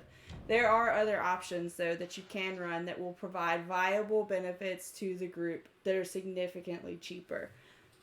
And then you can work your way up to getting these that are the sought after ones if you wanted to. Like this little war drummer right here, Kian was talking about it just earlier. He provides DR. Same benefit as Bruner does. It's just like got a little difference in the uptime, I guess, because Bruner's 70%. consistent regardless of he's just summon and it happens. This guy, only whenever he plays his drum does he give you that DR. But he is a lot less expensive, or he was last time I looked at him. Let's look what he is now. Oh, I'm on mouse. Nope.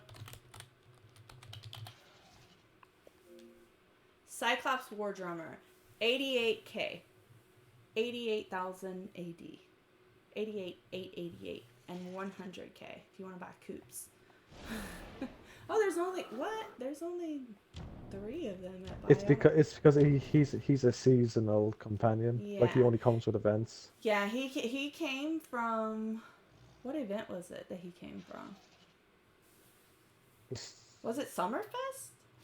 Jubilee, I think. It was something. They I had don't him in remember. Jubilee last year again. Did Yeah. they in the Jubilee? So it must have been the Jubilee. You could buy it with Renown. Yeah, so that's a relatively inexpensive companion that does benefit your group. Something else that you could use, let's think. Let me think this through. This guy. Who is it? Oh, yes, the Intellect Devourer. He doesn't actually debuff or buff or do anything in terms of providing the benefits to your group in terms of their damage. But what the Intellect Devourer does is stuns the ads. So in terms of like ad heavy content, like even like if you ran Voss or anything like that where there's just a bunch of ads and stuff, the Intellect Devourer does a pretty good job of stunning those guys so that they're not just like consistently attacking. And it gives your DPS a little bit more leeway and freedom to be able to run about without taking consistent damage from the ads constantly hitting them because they're stunned. Because you got this little Intellect Devourer running around licking them or something. I don't know what he does. So that's a good option. Intellect Devourers are, let's look at those. I don't know. Don't those come out of Winterfest parcels?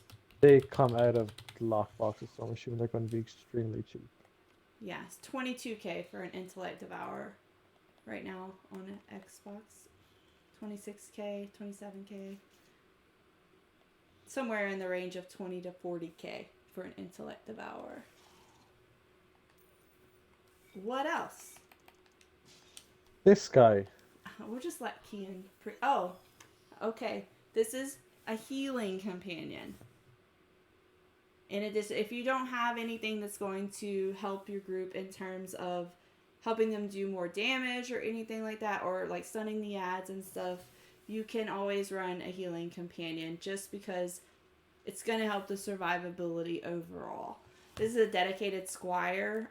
They actually they used to be actually really expensive, but when they released the pack that had the dedicated squire in it, the price significantly dropped on them. And now they're really cheap. Let's see how much they are.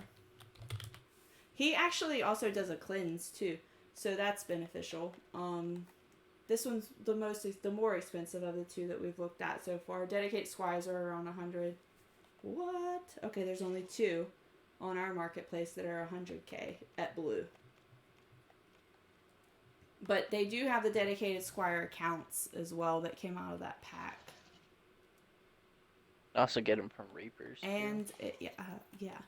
And you can buy them in the Reapers Challenge store, like with your Reapers marks. That back.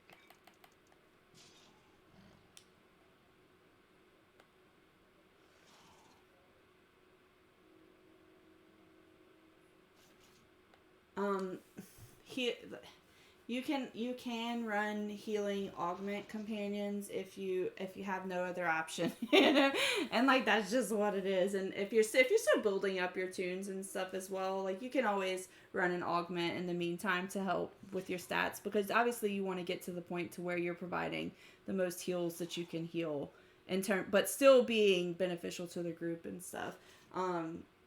While getting up to that point and stuff, the polar bear is a good option for an outgoing healing summon companion. That's an augment companion. Golden Blep Pop, if you want to really... They said inexpensive. Oh. The Golden Bullet Pup is straight outgoing healing augment stat, so when you put it on, like your outgoing healing stat just goes through the roof when you summon it. It's ridiculous. And it has And it has the power reinvigorate on it for your combat enhancements. So like if you ran the golden bullet pup and reinvigorate, like you're like overkilling yourself with some outgoing healing right there. That's generally seen as kind of a more selfish path to take not I don't want to say selfish because I mean you're not really required to put that much into to being able to heal sufficiently, I guess is what you say. Well, what's a better way to word that rather than selfish? You're not buffing. You're not doing as much you can to make the group successful when you're putting so much you're effort more into so yourself. only helping yourself, I guess. Yeah. Which Because you're just trying to make your numbers look bigger. Yeah. Okay. Because there's not that big of a difference between a 250k heal and a 300k. Yeah. When it all comes down to it. As far as companions that you would want to have in terms of for your back page back here, there's quite a few. It just really depends on your stats too. Outgoing healing companions are always a plus as a healer. The golden bullet that we were just talking about is not inexpensive by any means. It's expensive, but it's the only companion that's a straight 7.5% outgoing healing bonus that you can put on your back page, and it'll go in any slot as well. So in terms of best in slot stuff that you want to put on your back page as a healer, that's going to be one of them for sure. Right now we're kind of in this meta where everyone, like pre-made groups and stuff especially, and most in-game groups are built around running raptors. So a lot of we run raptors in our groups and stuff as well. So we have raptors on our back page, but we can accommodate for groups that don't have a raptors too. Like whenever we go in pub queues and stuff, we're just switching out that raptor there for a power companion, which is going to be like your baby deep crow or your alpha compy. The baby deep crow is more common than the alpha compy. The baby deep crow can also be obtained from trade bars, I think. Trade bars and the Reaper store, can it? But the Reaper store one's counterclaimable. The trade bar is not. Yeah, so the trade bar one is just like a single deep crow. It's 800 trade bars if you wanted to buy it from there. And then the Reaper one is an account-wide deep crow if you were able to get one from that. You're gonna buy it from the trade bar store. Just wait for the sale, because it drops down to like 644 or something like that. But in the scenario that I'm not on a raptor build, I would have both of those power companions on. I would have the deep crow and I would have the alpha compy too. Which the alpha compy, it was a Zen market. I don't know. How did that come out to where there's an alpha compy account now? Is it in a pack somewhere? It's the Reaper store, I think, again. The alpha compy? In the Reaper store, I think. Or it was in that box that came out of the It's in something, because there's an account-wide alpha compy now, and it wasn't always an account-wide. It was a single purchase whenever it initially came out in the Zen store. But again, those two are going to be more, the alpha compy get more so probably than the deep crow in terms of expensive. So then you would, if you're not able to like put in those straight specific power companions, you would look at split companions that give you power and one of your other important stats in terms of either like crit sev or crit strike or outgoing healing. In which case those companions are gonna be, one of them for sure I know is like the ghost. I don't have any on my page because I have those two on. Let's look. So the ghost gives, crap, how do you see that? You put into your offensive slot. Gives power and crit strike. Where does it say it Just at? I can never remember how to see it. Just hover over it. Okay. You'll see on the left like Ghost Wisdom. 1 second. Universal slot. Oh yeah, looks there. Okay, so the ghost companion, where's he at? Was I just on it? He, he's a Oh, here little he blue is. There locket. it is. Okay, so Ghost Wisdom at maximum mythic quality, he gives 3.8% power and 3.8% crit chance. Those are both two of your main stats, so that would be something that's beneficial to use. Other companions that give power and isn't there a power outgoing healing like Iron Stone? Or did I make that up? You made that up. What is the Oh, there's what's not one the that what's the exists. Iron Stone of Strength? Hold on. Strength. Might? That That's the one. Might? No. Oh no, might's he's not it. Radiance? deflect chance. You're thinking Radiance? Radiance, and it's like crit avoidance and What's this one? It's right it's outgoing it's a, healing. it's it's a deflect defensive chance. stat. It's deflect and outgoing Yeah. heal. Yeah. Is that the There you only go. power that we used to use? No, the mercenary gives power.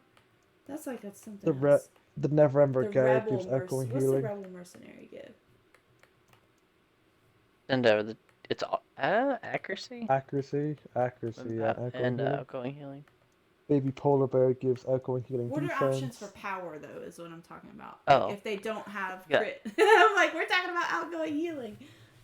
Power, you Power? got all kinds If they're of stuff. not Hold able up. to have a compy or a deep crow, like power The options, fawn, that would be viable. the fawn of Shiala, or it's called the fawn. What's he That look gives like? power He's crit. like this little Bambi bow. There we go. Power crit Yeah. chance. So that's power and crit strike on the fawn. I don't think Maybe mine's deep ranked crow. up because Wait, are it's you only looking for power and crit 0.75. strike combos? I'm just looking for power and healer stat stuff options. So power and crit strike, crit sev, or The outgoing Kenku healing. archer is another one. Yeah. But that's crit severity, so that's more other Yeah, he's healers power besides and the crit cleric. sev. You would be There's looking at the Shadowcar, which it's Shadowcar Zen Witch. exclusive, but it's power and crit strike and its utility. Yeah. Nice. So those are all options that you'd be able to use to buff up your power a little bit if you didn't have those two other ones. But again, I would recommend trying to get those three options right there. Your raptor, and if you don't run with pre-made groups that are gonna run a raptor, then alpha combi and deep crow. Like those three power comps are the ones that you want to aim for sure in your arsenal of stuff as a healer.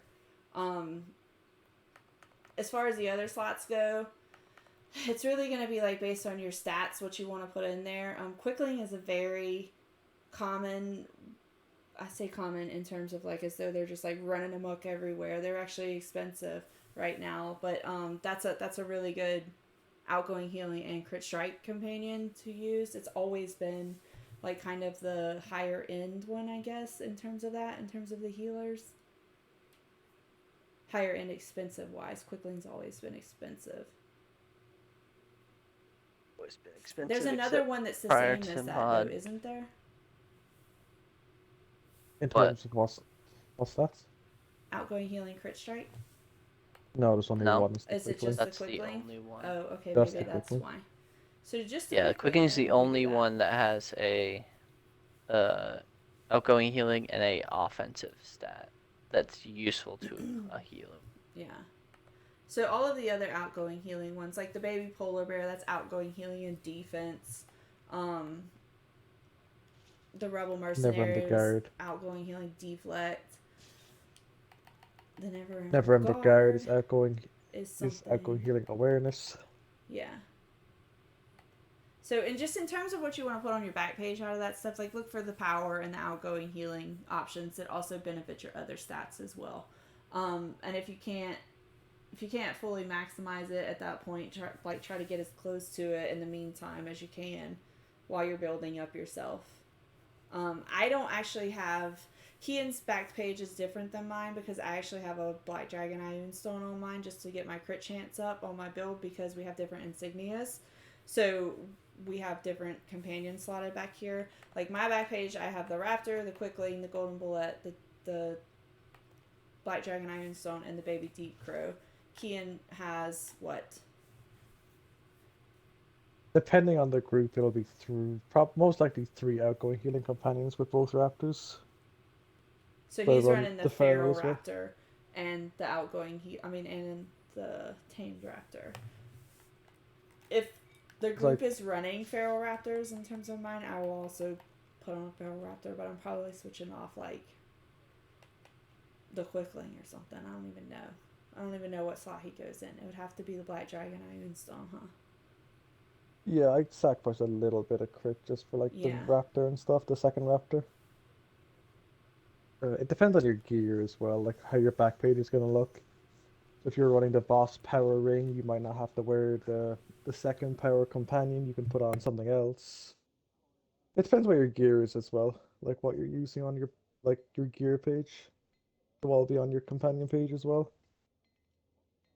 So like if you're running the soothsayer ring, then you probably might not need the black dragon ion stone. It isn't Yeah. it just depends what you're running on your It's gear. just But for the mine most part, is right now my companions on my back page are there because that's what I have to run to have my stats, right? Based on my gear and insignias that I have on.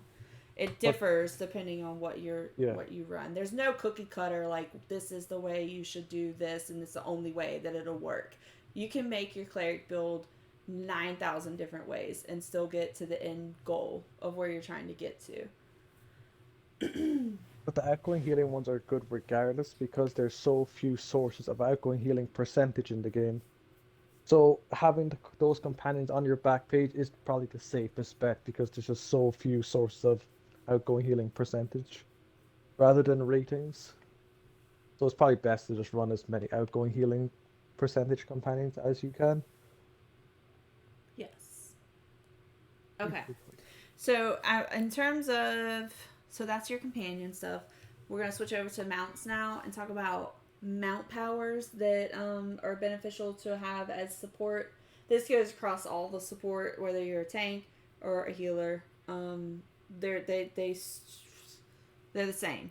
Like these mount powers are the same. It's gonna be your debuff mounts or your DR mounts. So those are things like the Swarm or the T-Rex.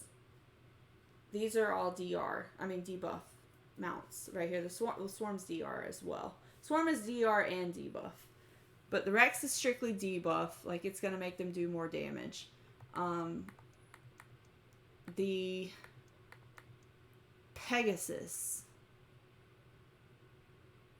is going to make your DPS do more damage.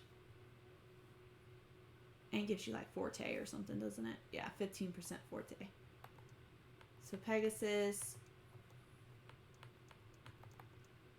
Why am I being dumb here? Eclipse Lion. Where is my... Oh, I have it slotted. Eclipse Lion.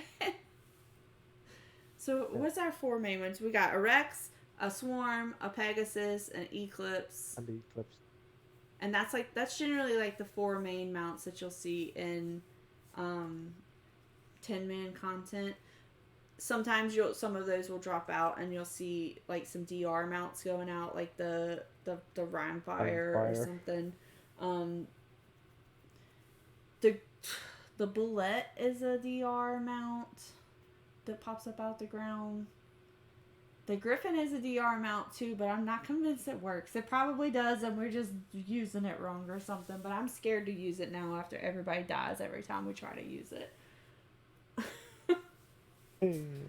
Yes. So we've just actually been staying away from the Griffin right now. We've been using Rhinefire instead.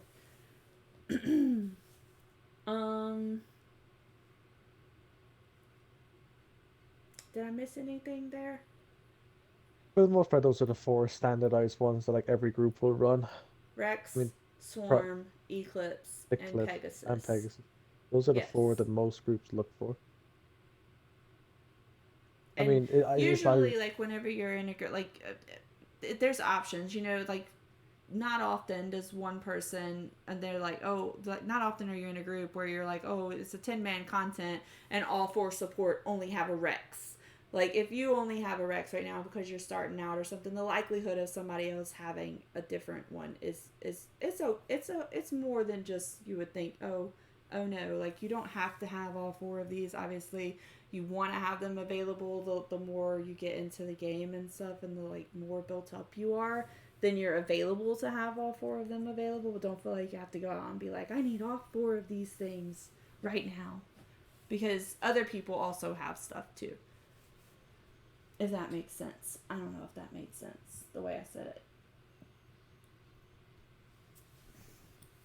But the goal is Yes. that you have options.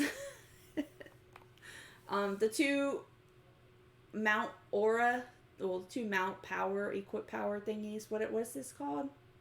Equip power. Obviously, it says it on my screen. That are used 99% of the time is going to be runic aura or mystic aura. Now that that's been introduced into the game with the last log box, runic aura comes from manticores.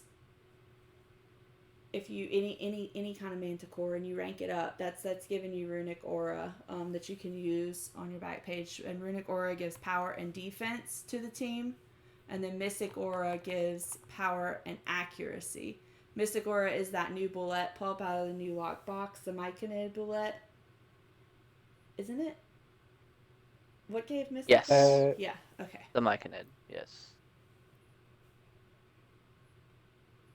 It is not this lockbox, it's the previous one. What was okay? So yeah, the previous one then. But that's the only mount that provides mystic aura right now is that Myconid bullet in the game. It's a mythic mount that gives that. The runic aura one is whatever manticore you come across that's a manticore. You can rank it up and have your runic aura. Yeah, I think there's only just a purple manicore and then that snowclad manicore. Is there another option for manicore? Oh wait, there's the legendary manicore too. Yeah. Yeah. So there's 3 options for a manicore. Those ones. There's a purple manicore that you can rank up, a legendary one that's count wide, and a snowclad one that I think might be kind of rare now. I'm not sure. It is, but you could buy the purple one from the trade bar store. I don't know if you mentioned that. I did not, but there you go. But See, another purchase. I think at the end of the day, I think it might be cheaper to buy it from the auction house for AD than for trade bars. A manticore is 800 trade bars in here if you purchase it from there. If you bought it during the trade bar sale, it would be a little less. Let's see how much they are on the auction house.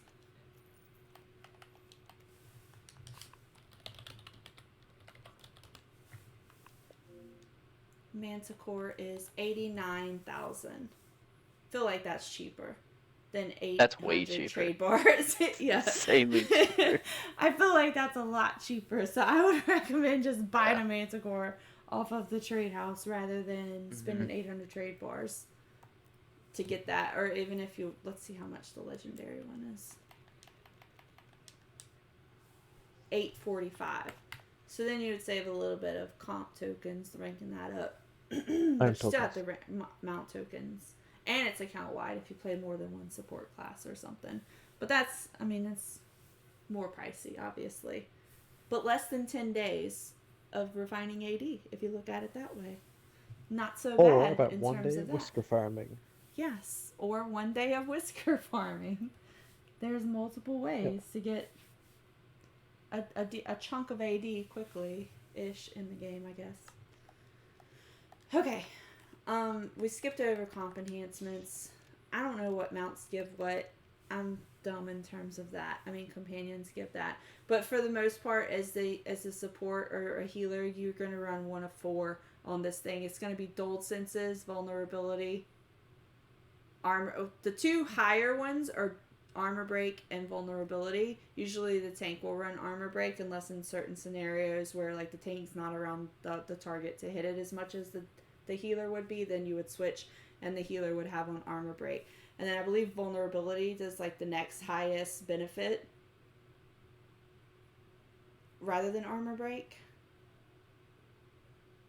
I might have just made that up, but I think that's true. And then dulled senses and then slowed reactions is the 4th one. I don't know what companions give those though. So I can't Good luck.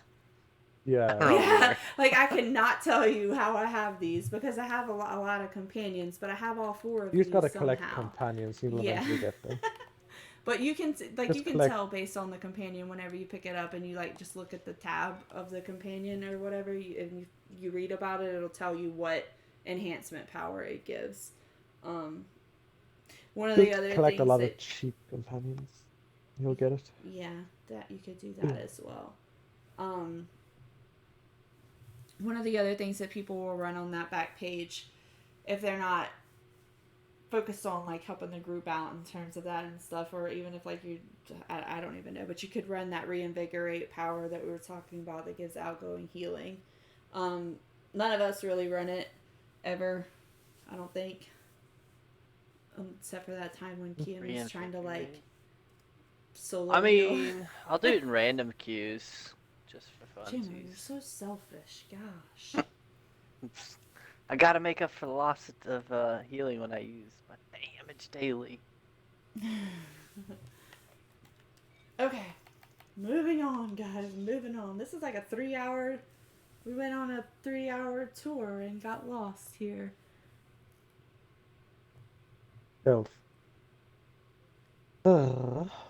Just having the Manticore equipped, you'll have Runic Aura available to select in your equip power options. However, it's going to be at whatever rank that Manticore is at. Like, you would have to actually rank that mount up to Mythic to get the full benefit of it, to be able to give the 2250 power and defense. Otherwise, it's like, it's not maxed out right there. It's still going to give them power and defense, it's just not going to give them that full amount of power and defense. But yes, just having it allows you to be able to select it. It doesn't have to be slotted in your stable or anything like that to make you be able to pick it up. Okay, in terms of beneficial insignias and stuff for healers, like the types of insignias that are good insignias to invest in would be like your power insignias in terms of brutality. And wait, did I just make that up? Yeah. So brutality gives you power and crit set. Yeah. Dominance is Did power make and that up. forte. So you're getting a little less benefit from dominance insignias than you would be brutality insignias, just because forte, again, it's giving you divinity regen. I have dominances just because I cheaped out, I guess. I don't really know what happened there, but I got them. And it's fine. It's fine that I have them. So dominance, brutality, and then aggression are going to be like your most optimal choices. Brutality and aggression being the most beneficial out of those types of insignias that you would want to try to aim for, I guess, right? Am I saying that wrong? And coming next mod, the balance will probably be one of the better ones to get as well, just It because. depends on how we can get them. I think it seems It's like all purchased with campaign currency, it looked like. Yeah, campaign currency and a Yeah. little bit of AD. Like okay, campaign good. Okay. currency and AD. The But- only reason why I say that is because when players start out, outgoing healing, like rating, is very hard to come by as a new player. So to have an insignia for it really Yeah. helps out a lot. As far as the bonuses that you're gonna like try to get on your back page, this is just dependent on you and what you want to do here. I have Gladiator's Guiles just so I can move a little bit faster, because I run with a lot of people who just, they're gonna try to go kill stuff, and I'm always like, wait for me, guys, as the healer running behind them trying to keep up with them. So Gladiator Guiles is especially important for me. And then I have Assassin's Covenants on just because it's helping me reach my stats to the point that I want them at, because that gives you decreased defensive ratings, but it increases your offensive ratings. I think the first one gives you 1,000, and then I think the second one's 500. Did I mess that up, or did I say that right? No, you got it. Yes! Nailed. Look at me being smart! Hooray! And then I have That's Artificers everything. on, because I actually use the same insignias as I use on my DPS side as well. This doesn't really help me in terms of being a healer, having Artificers on, because all my stuff is divinity based anyway, so I'm not really worried about reduced cooldowns. It's just I have this on by happenstance because I use it on my Arbiter side. I don't really know why I've got it on over there, other than just like reducing the pod too. Can't say. Who knows? It's just what I have on. What do y'all have on? For what again? I've got Artificers? Artificers on just. Yeah, Same I've thing run one again. of those. Yeah. Good. I just run it just because. But you I'll hardly have move it on though, insignias. because you have it on your DPS side. Correct. Yes. Because it's not doing anything for I you don't on the s- healer side. I don't slot anything on the healer side that I don't have on the DPS. Yeah. It's literally insignias or skills with combat advantage and all kinds of awesomeness. Yes, JMO's healer is a DPS healer also, but strictly speaking, in terms of DPS stat wise, you want to go for brutality and aggression. Correct. Not skills. only- Combat advantage is not gonna make you heal them more. The only thing, Debatable.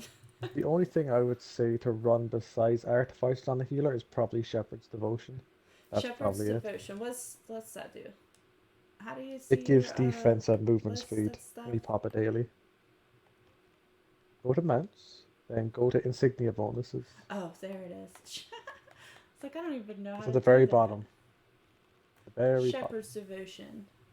Oh yeah, so you're buffing your teammates up. And for the most part, DPS are they're glass cannon, so that defense would be useful to them to give them 1500 defense, 1.5% defense, and some movement speed in a pinch if you popped your daily. So I mean that's a viable option to run. Maybe I'll switch mine. Who knows? Maybe I'll take that Artificers off and switch that first Insignia. I could actually do that right now. No, I don't have a mount slotted. Don't mess up your stats. For the love of God. Yeah, and I'll mess up my slots. As far as like collars and stuff, I run the same collars on everybody just because I've already upgraded all of mine, and it is what it is. Like my healer has on an encounter power collar. I mean, the other option is they're all daily. I mean, they're all damage options, aren't they? Because it's encounter, at will, and daily power, right? Mm-hmm.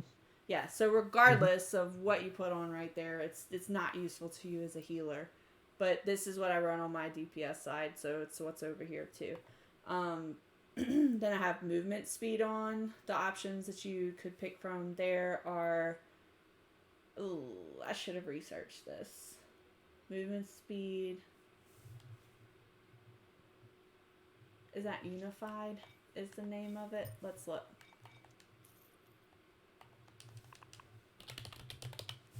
Actually, you know what? I got a better idea. BRB, guys, because I don't know all of these off the top of my head.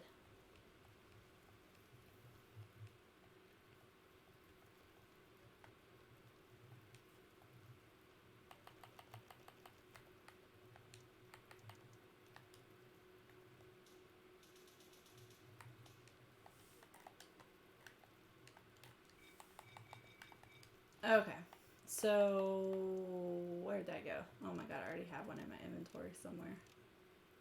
No bueno.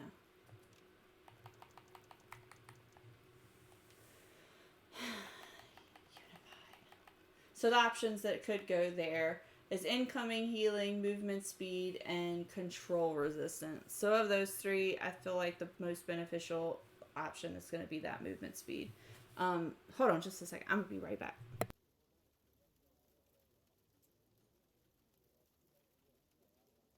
Well, she's gonna have to edit this bit out. Yes. Can we put an Easter egg in Erica's video and she still wouldn't know about it because she probably won't look at this or go through a 3-hour VOD? I doubt she would.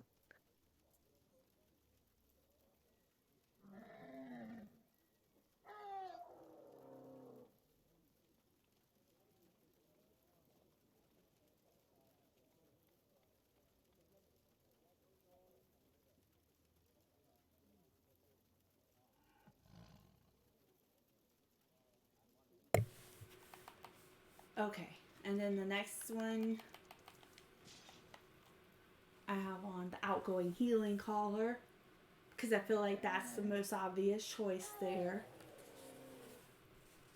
The options for that would be stamina regen, outgoing healing, and I don't know what the third one is. What's the other one for supportive? Control bonus? Oh, see, obviously, outgoing healing's the way to go there. Yes. And then for the wayfaring collars, you have crit severity, think it's recharge speed. I don't know. Let me look at this. I should just keep this box open and just go through that because I know what I have.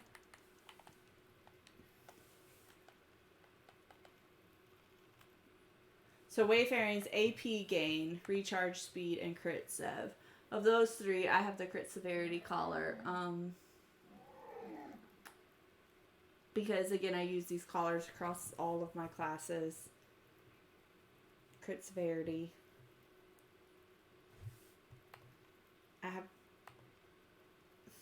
AP gain would be super fun, I guess. But I feel like then I'd have to find that crit sev. But I'm overcapped on crit severity right now anyway, so it'd be beneficial if I had a AP collar. I just don't because I already mythic that other one. And on the DPS side as well, you're gonna want the crit severity collar on your DPS side, so it's universally just better to run the crit severity one. And then the last one is what's this one? This is just preference, whether you want rough AD or gold bonus. Because AD. Nobody really cares about glory. PvP is not even a thing anymore, hardly. Honestly, just take rough AD as a new player. I mean, there's no real use for gold in the game to a degree. And gold's pretty easy to come by if you're using your professions properly. Too, yeah. So, rough AD and gold. I think I actually have a gold collar, though. I don't have the rough AD one. Don't judge me.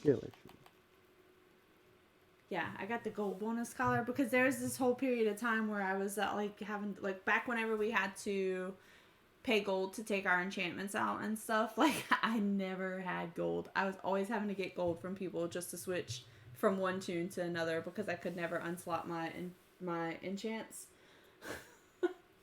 So I'm glad they did away with that in the game because that was the worst.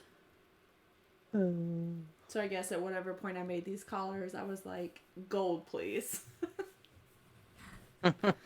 Yes, that's the option I choose, gold. Okay. That's the gist of all of that stuff. If y'all want to look at the gear and what have you, all of my stuff is going to be geared towards in-game items that you want to reach to have, I guess. This for the most part would be considered what would be the best in slot items to have on your tune, as far as the gear. There are other options available for newer players and stuff too, though, that are okay, but I can't off the top of my head be like this. Anything with power and outgoing healing. If you're gearing up and it's got either of those stats on the gear, just slap it on. Yeah. If it's got power outgoing healing on it, just slap it on and then work towards the best of the best stuff. I think honestly you're probably best off just doing the sets first. The set bonuses. Okay, alright. So we'll skip the gear for now. Common artifact sets that you can run as a healer, probably the most common one, I guess, that healers run right now is going to be that cleric healers run right now, I should say. It's going to be the Apocalypse set, just because it provides a debuff onto your target whenever you're using it, and they can proc it really easily with Scattering Light, and so you can keep the stacks up super super easy as well. Where's the dump? Oh, I'm not at the right spot. Opposite side. I was like, where'd the dummies go?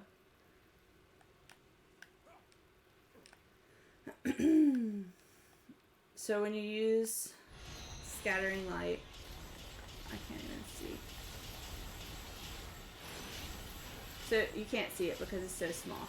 But Scattering Light puts that debuff on the target for you. It's that little dagger on the target.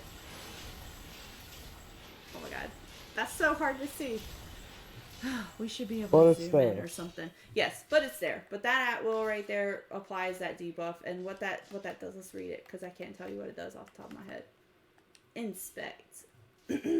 So whenever you hit an enemy with a critical attack, the damage the enemy takes will be increased by 1% for 5% and can stack up to 5 times. So you're basically putting a 5% debuff onto the enemy by using this Apocalypse set. And this Apocalypse dagger can be obtained through Mini Coins Bank Heist, reaching gold in that, and you have the chance to receive. Whose voice is like a warm blanket? I'm sorry, I got distracted.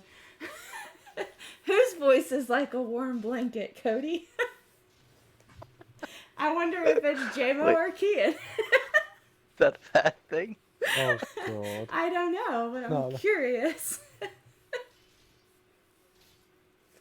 It'll Anyways, be. like a warm blanket, all snuggled up. Okay. Yeah. The So the awkward moment Apocalypse is you, set. Erica. Wait, what?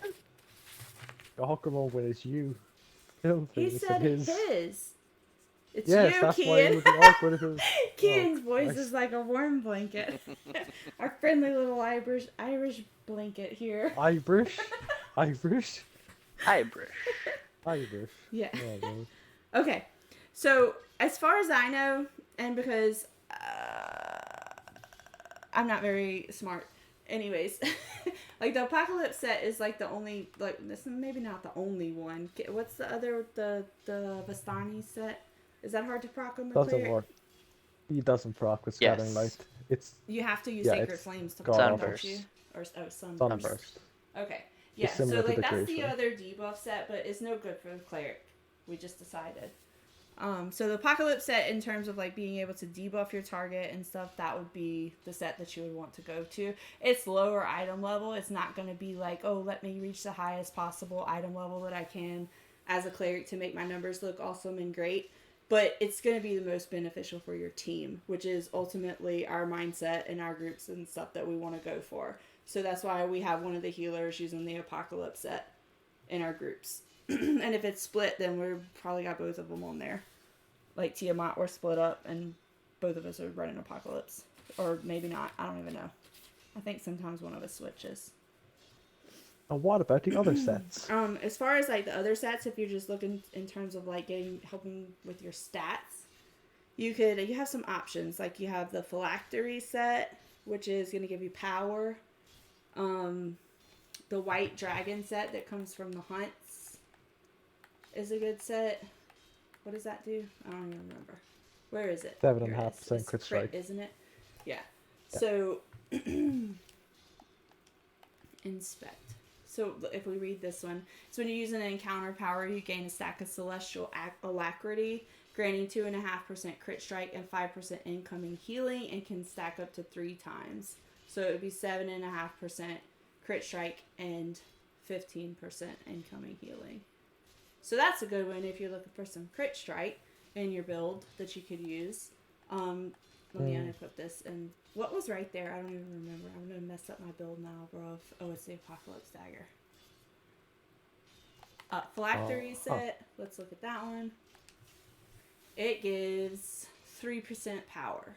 So if you have the Phylactery set equipped, it's going to give you 3% power without having to proc anything. It's just, you get it because it's the set. Another set that's still viable, I think, even though not many, I mean, I don't know if there's like that many healers that are running it, but as far as like newer players that are running, you know, random content and stuff, it would be easily obtainable, I guess. It's going to be like the old Tiamat set. And it's good for healers too because it gives outgoing healing. So the Tiamat set right here. Hold on, let me scroll down. JMO's running this on his Paladin. So it increases outgoing healing by 5% and incoming healing by 5% when you run this set. It's obviously lower item level as well, but I mean the orb has okay stats on it too. It's just the lower item level really that I guess turns people off of it, but it's technically the same as the Apocalypse set now, isn't it? It's actually more than the Apocalypse set now. Because isn't the Neck and Waste 1,000 item level? Oh yeah, Apocalypse is 900. Yeah, you're right. Yeah, so that's a viable option to run. Is that where's my there it is? Is the Tiamat set also? There's like some random little outliers there that you could use too, like the what is that gold? No, it's one of them. Like, is it the gold plated set? The reflective The set. reflective set. It's a retired set, so it's very expensive. And I Yeah. mean, it is silly how much you will have. It in terms of like giving DR and stuff. If you're running Tom, it's very good to run on on a cleric specifically because you group up on the hallowed, you'll be grouped up on the rune. But the issue is there is never, and I mean never, a reflective collar on the auction house. And if there is, it's 6-7 billion 80. Yeah. It's extremely expensive for the set, and it's not worth the 80 you're gonna spend on it. Yeah. So There's of so the many ones better that are options. available, like readily available in the game, I think one of those 4 sets would probably meet anybody's that's looking for some option. You know, with and I'd say with the Apocalypse being the one you want to try to obtain most, and then either like if you're just soloing stuff or doing whatever, you can still even use the Apocalypse for that though. But if you're just looking for stat wise gain, it would be like the Phylactery set or the White Dragon set or the Tiamat set for the outgoing healing. Do y'all have any other suggestions for artifact sets? No. I mean, the other one I could say is potentially, and it's not because it's a good set. I mean, it technically is the Is it the horrible set. It's knives, the blades? the knives. Ah, man, I That was would be gonna say that. that. It would be entirely because the uptime of that set is terrible. Just because Mm-hmm. Well, what you that's could do when with you the use it knives. daily too, isn't it? Yeah, but if you want, but the Apocalypse has a near enough 100% uptime where Yeah. that rune you have to be stood in that rune, and it doesn't have 100% an uptime. Where the Apocalypse set just has the uptime, you can be stood anywhere and you get it. The only advantage that the knife set gives is the outrageous item level. It's 1800 Yeah. for the neck and waist, and then 1200 artifact. So if you're looking to push yourself into like I want to run the trial queue, then you just slap that on, you get the extra item level, and away you go. As That's far the only as like reason you'd ever. your active artifacts and stuff, for the most part, those are going to be depending on the content that you're running, whether you need to run a debuff artifact or a DR artifact. Debuff artifacts are like the standard. That's going to be whatever your content you're in. It's going to be your blast scepter, your black dragon, lantern, charm, the newer ones, the Demogorgon's Reach, the Mythalar, the Dragonbone Blades, like all of those ones that you see people specifically asking if you're in like an organized content or something, asking for debuff artifacts. Those are the ones that you would be looking for in terms of that. If you're running content that requires you to use DR, such as like Tom or something, then the 2 options that you have there are going to be the Pally Sigil, which you actually have to have a Paladin to be able to have that free of charge. You can rank up a Paladin just to be able to get the Pally Sigil, or you can buy an unbound one off of the auction house. Yeah. But I'm saying in terms of like cost wise too, like you can get it free of charge by creating a Paladin as well. Or the Tiamat Orb, which is that part of that set that we talked about earlier, which is obtained through running Baby Tiamat. It's one of the pulls that you could pull out of the chest in there. The Tiamat Orb, you have to be in close range when you use it. You have to actually hit the target with the orb for it to apply like the DR effect to it. So you can't use it from far away. Unlike the Pally Sigil, you just drop it on the spot that you're standing in, and whoever's standing within the Pally Sigil circle gets that DR. Whereas the Tiamat Orb, you have to hit whatever is like hitting you that's going to hurt you with the orb, if that makes sense. I think it did. I don't know. Yes. Okay. What else? That's it. I think that's everything other than my actual gear that I'm wearing. I mean, you could look at weapon sets if you really wanted to. Okay, I don't know any other option other than Masterwork. I mean, there's a kidding. couple. I mean, I'm kidding. So you have like in group organized group content right now, people tend to lean towards Masterwork, or at least the groups that we run with lean towards Masterwork because it provides the overall buff to the group plus the DR, which makes things a little easier on the support as well, providing that DR. There's other options though in terms of weapon sets that you could use. I only have Masterwork and Lionheart on my character, and then I also have the new Stormforged weapons. But like, there's another set that's like the Burning set that people can use on the Cleric, so it allows them to get their dailies back. It's hard to come by though nowadays, and it's really expensive on the auction house.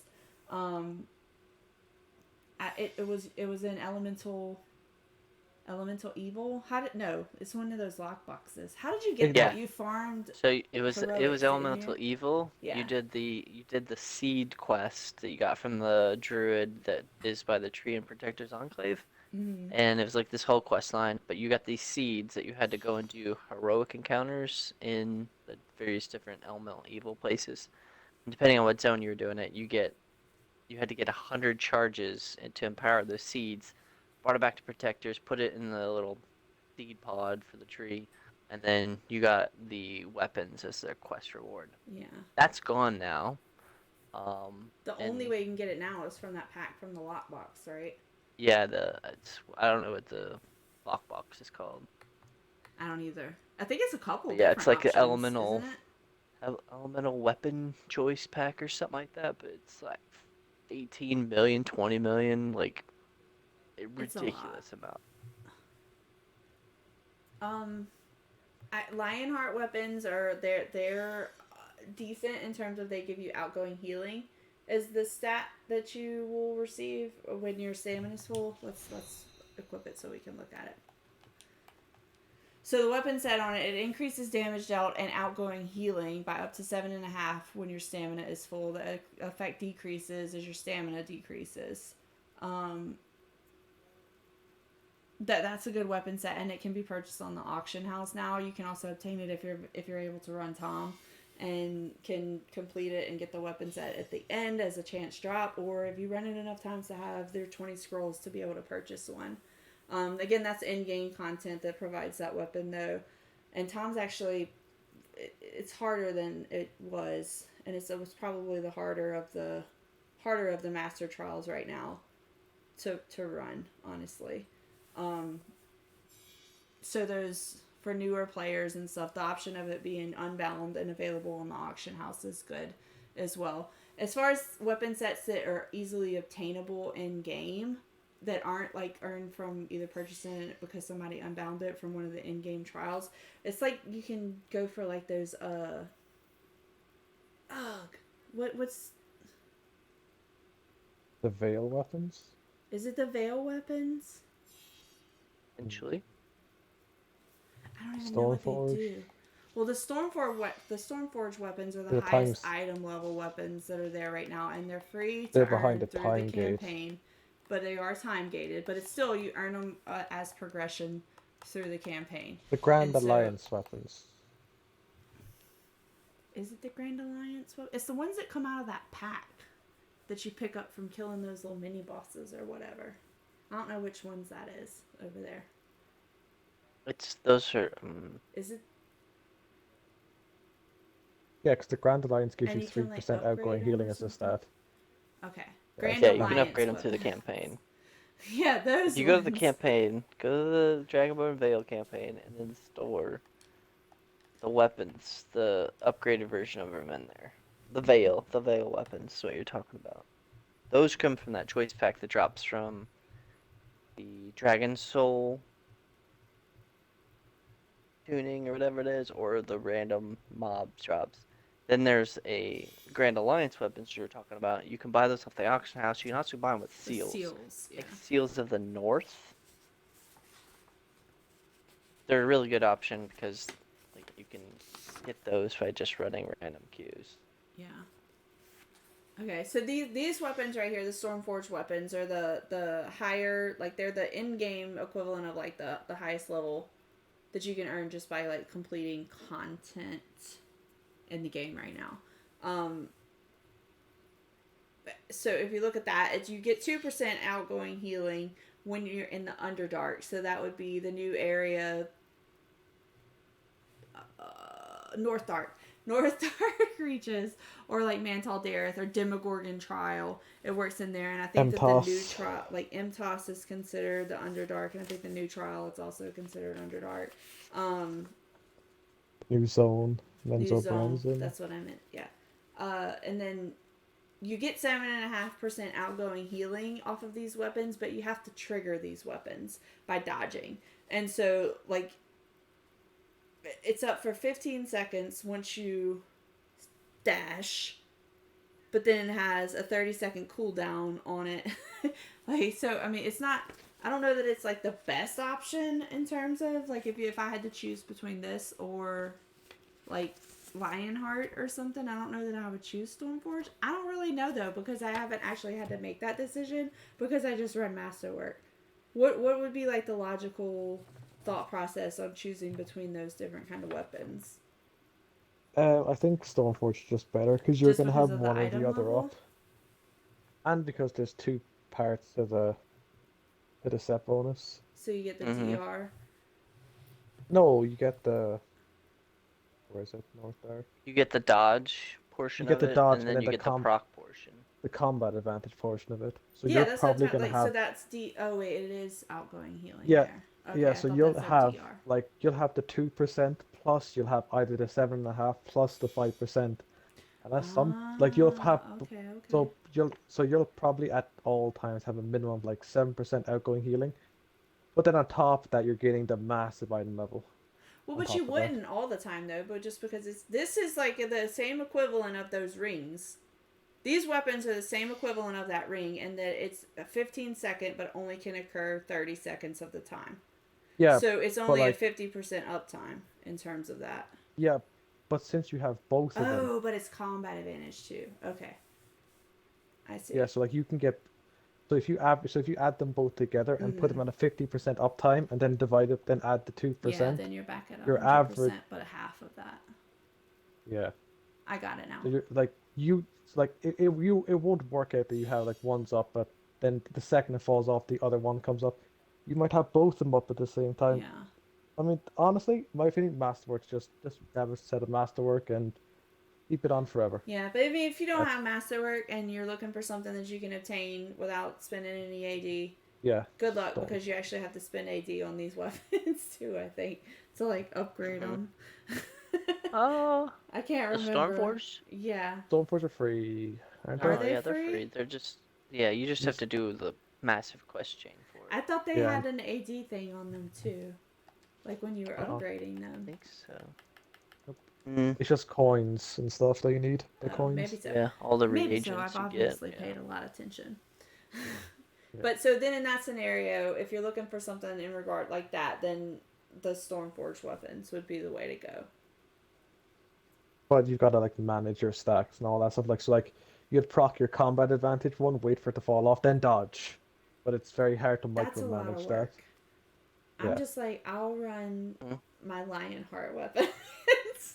Yeah. I don't know. Oh, I okay. feel like that's too much for me to like be like, oh, let me worry about all that. But I mean, it just comes down to the player and their level of commitment, I guess. I feel like I'm lazy in terms of that, and I'm not going to pay attention to that. And it's just going to be procking willy-nilly whenever sort of thing.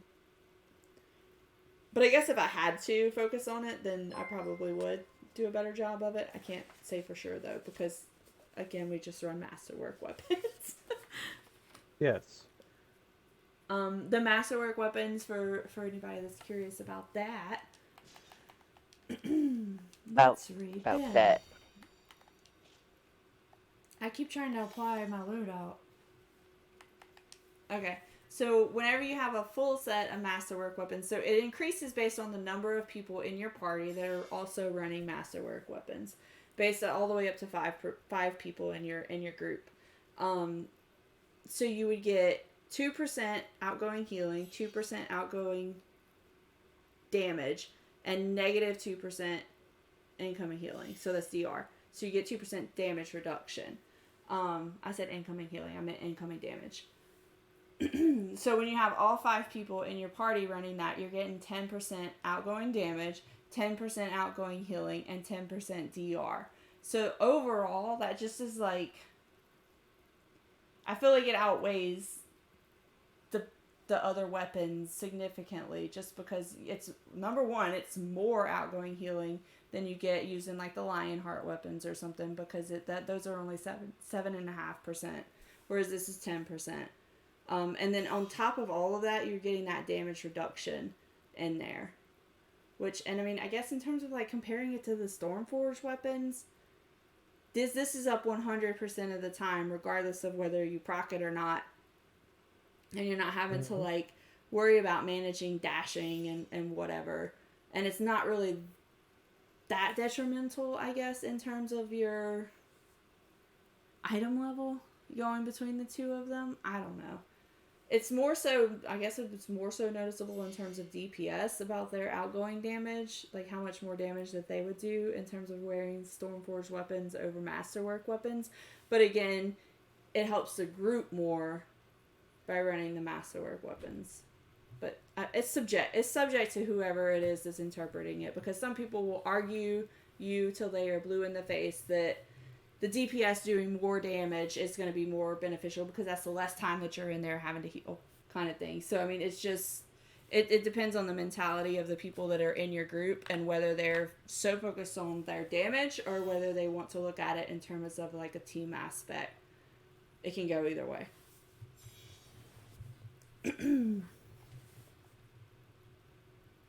Okay. I'll show y'all what gear I have on just real quickly, just because that's the last thing that we have to go over in terms of this cleric class that has gone on for 7 years now. Incorrect. What? You forgot about the fashion. Oh, yes, fashion. Mm-hmm. We've got, The that's the rule remaining in-game. 3 hours. The next 3 hours. So for my head right here, I have on the Serene hood. It's a dragon hood, a dragon hunt hood that you can buy from doing the ancient dragon ones. Other options that you could be using right there are like the rain catcher that you can get from Voss. That's from the little mini bosses in there that they have the chance to drop it if you're doing the hardcore Voss. I can't even talk anymore. I've been talking too long.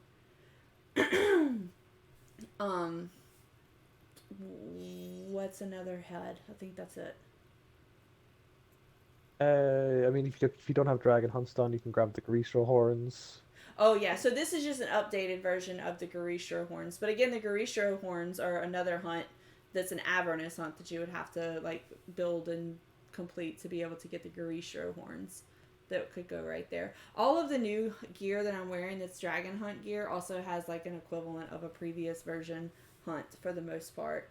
Some of these arms, but they like the arms that I had on otherwise were those power arms from BoS. So I mean, they all have other versions that are easy to obtain from like other places, I guess. I don't know. There's gear that you can wear as a cleric that you can gear yourself out by running Voss. And you would be okay in terms of running like content and stuff. You're not going to have on like the best in slot stuff or be like 100% this, you know, like, I don't even know what I'm trying to say. Help. Word. Yes, words are hard. Thank you for the follow, Cody, and good night. So like the head, I have on the Serene hood, and then I also have on the crit strike, crit severity chest piece. That can differ too in terms of which one you have on. Whether do some people wear the outgoing healing one? I don't know. Or does everybody have on this one? You can depending on your race. Like if you're a wood elf, you could probably justify taking it off because you don't need a crit strike as much. You can put on the outgoing healing. Because technically that outgoing healing one is a buff one because it gives forte to people. Not a lot, but you know, stats are stats. Yeah, so this is actually the updated version of the Bone Devil's Ribcage, which is an Avernus hunt as well. It does the exact same thing. This one's just higher item level and higher stats on it. So both of these items have a lesser equivalent that is obtainable from Avernus hunt pieces.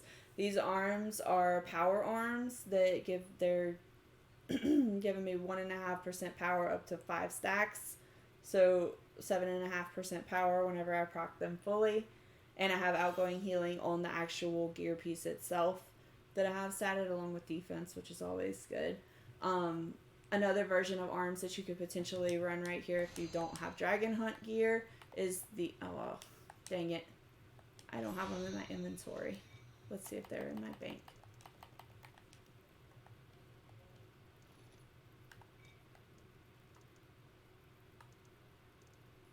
What are but the those arms? arms? What's the Crag power gears, crag- arms? These things?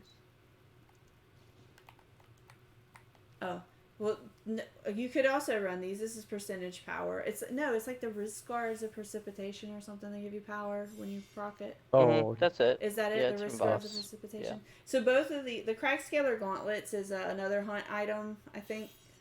Or is this a No, hunt it's boss. item? Or Nope. boss? boss. Okay. Crag Boss. scalers. Yes. Boss.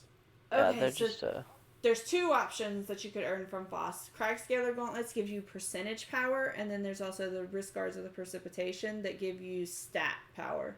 So it's the opposite sides of your actual stat page that you could get from running one of those two pairs into power that could replace this Dragon Hunt gear if you didn't have your Dragon Hunts done already. I have, right now, we just redid my build yesterday, and right now I have on outgoing healing seal boots because we were able to work it into my build, and I was able to get my outgoing healing maxed out without having to take any additional guild food or anything by running these boots.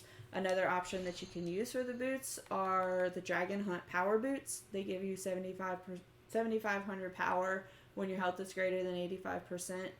And you get crit strike and crit sev on the actual boots themselves.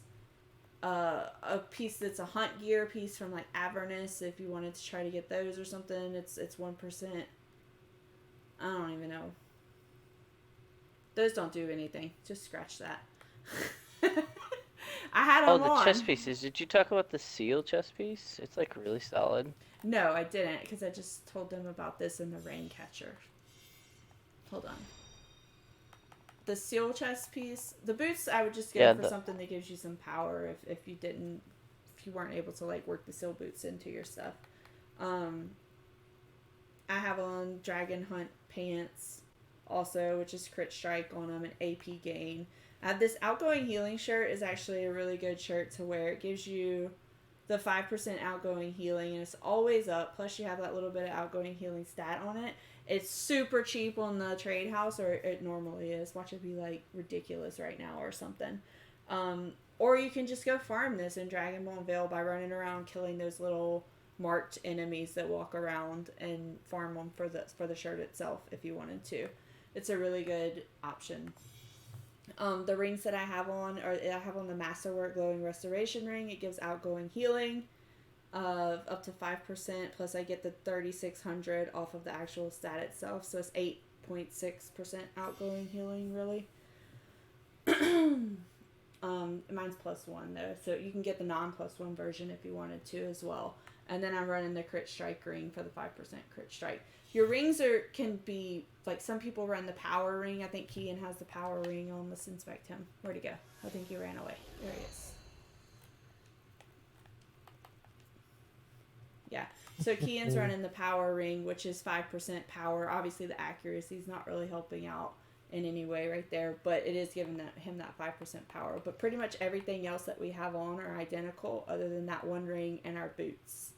And the difference in our build set, and the rain catcher. He's running the rain catcher up here, which gives outgoing healing. But the difference between his build and mine is it solely comes down to our insignias that we have on our back page. Like, he has a different combination of insignias than I do, and that's why he has like these adjustments made in these other places as well. Jamo, which chess piece are you talking about from the Sylvander? The most recent one. Pull up Sylvander Luck. It's go helium power. The old one's not too bad either. Oh, here it is. If you can't get those it's for dragon each player seals. in your team. Oh, okay. Mm-hmm. Yeah, so it's the Dragon Steel Vest. It gives you crit sev, defense, deflect, severity, but the main thing is that if you're in a party of 5, like, you're gaining 1,000 power and outgoing healing for each player in your team. So you'd be gaining up The to boots are good 5,000 too. power, 5,000 and 5,000 outgoing healing.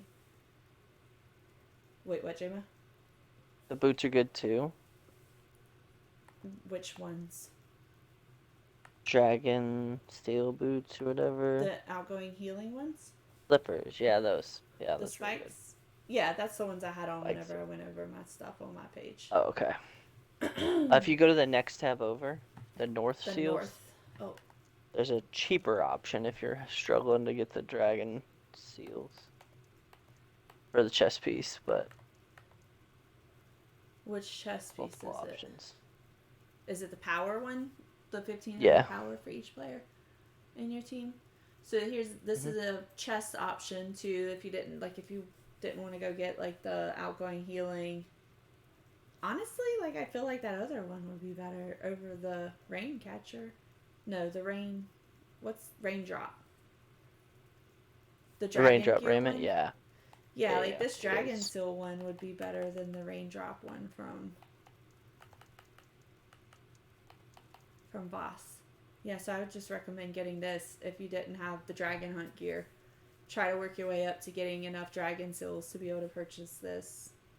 But you get these dragon seals by doing queues.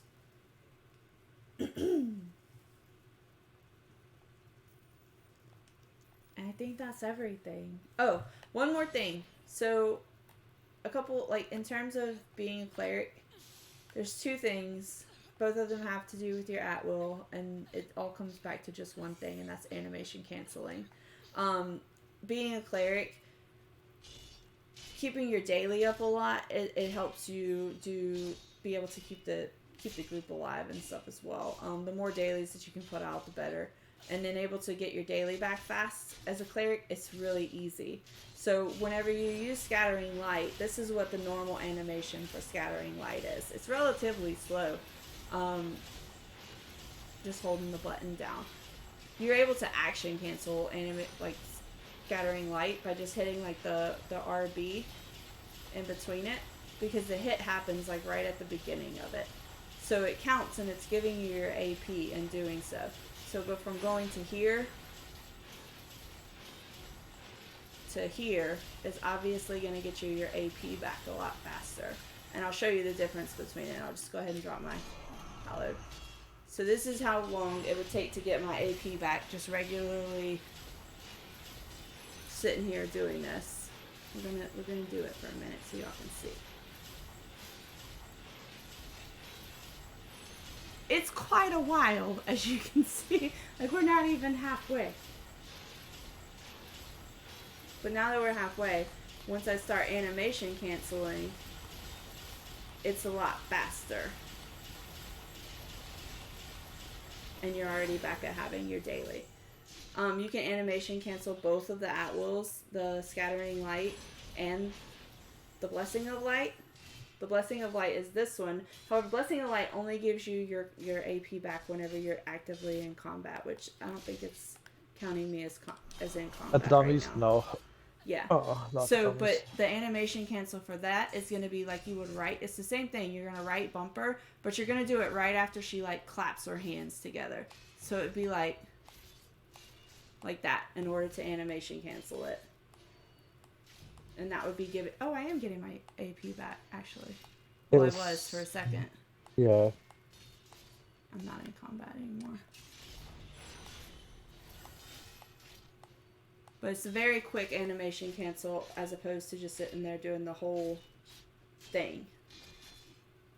You should practice those if you're going to play the cleric healer and work on getting your daily back and just see how efficient you can get at animation canceling and getting your daily. Just like go to a dummy and sit there and just practice animation canceling and dropping your daily until you get it down to where it's like second nature.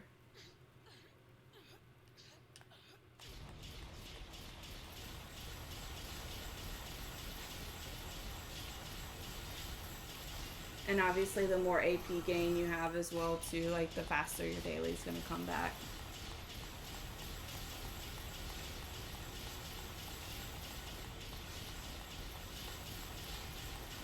For the most part, you should like once you get it down to where you are animation canceling, you can pretty much keep your daily out 100% of the time. Like that one just went away, and I'm not gonna drop it because I did that instead, and now I'm ready to drop another one, and and pretty much all content that we're running with all three of us. I think that we're all sitting here just like animation like AP spamming to be able to drop our dailies as much as possible and stuff as well.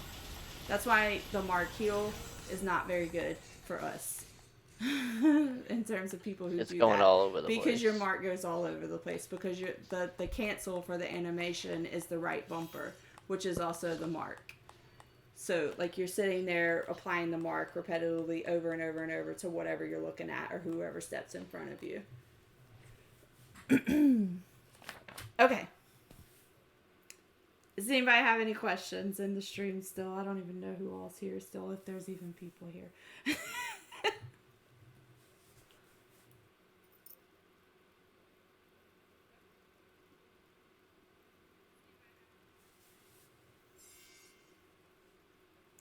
No one has asked anything yet. Anything else y'all want to add? Don't Jimbo listen to and Erica, Keenan. it's just healing word. Oh my god. We just spent like 3 hours talking about the cleric, and y'all are like, healing word. I mean, you said it comes down to a couple things. Number one, throw healing words. Number two, use your daily. Number three, animation cancel. Boom.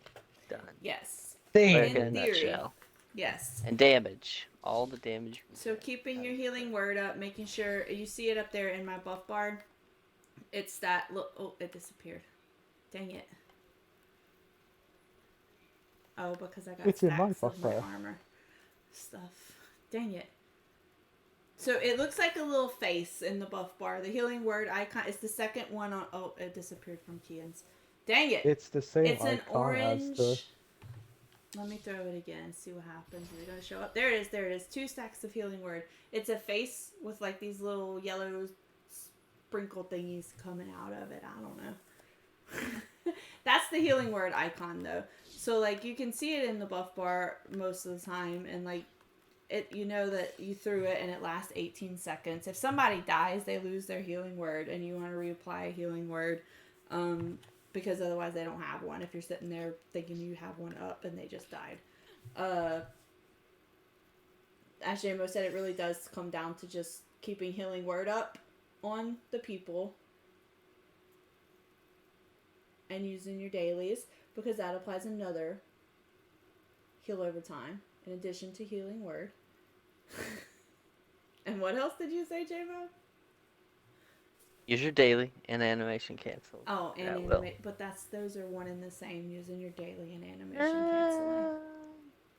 Because if you keep the Angel and healing word up, that's 800 magnitude worth of heal over times, and that's more than any other healer class can. Like, most healer classes can't even get half of that. Never mind all of that. Multiple things. Yeah, it's crazy what the cleric can do. And then animation cancel, pretending that I'm hitting something here. Oh look, you're moving, so your ring wouldn't have procced. This Well, is I so don't have it sad. on anymore, so you hush. But, yeah. The end. What do y'all want to do?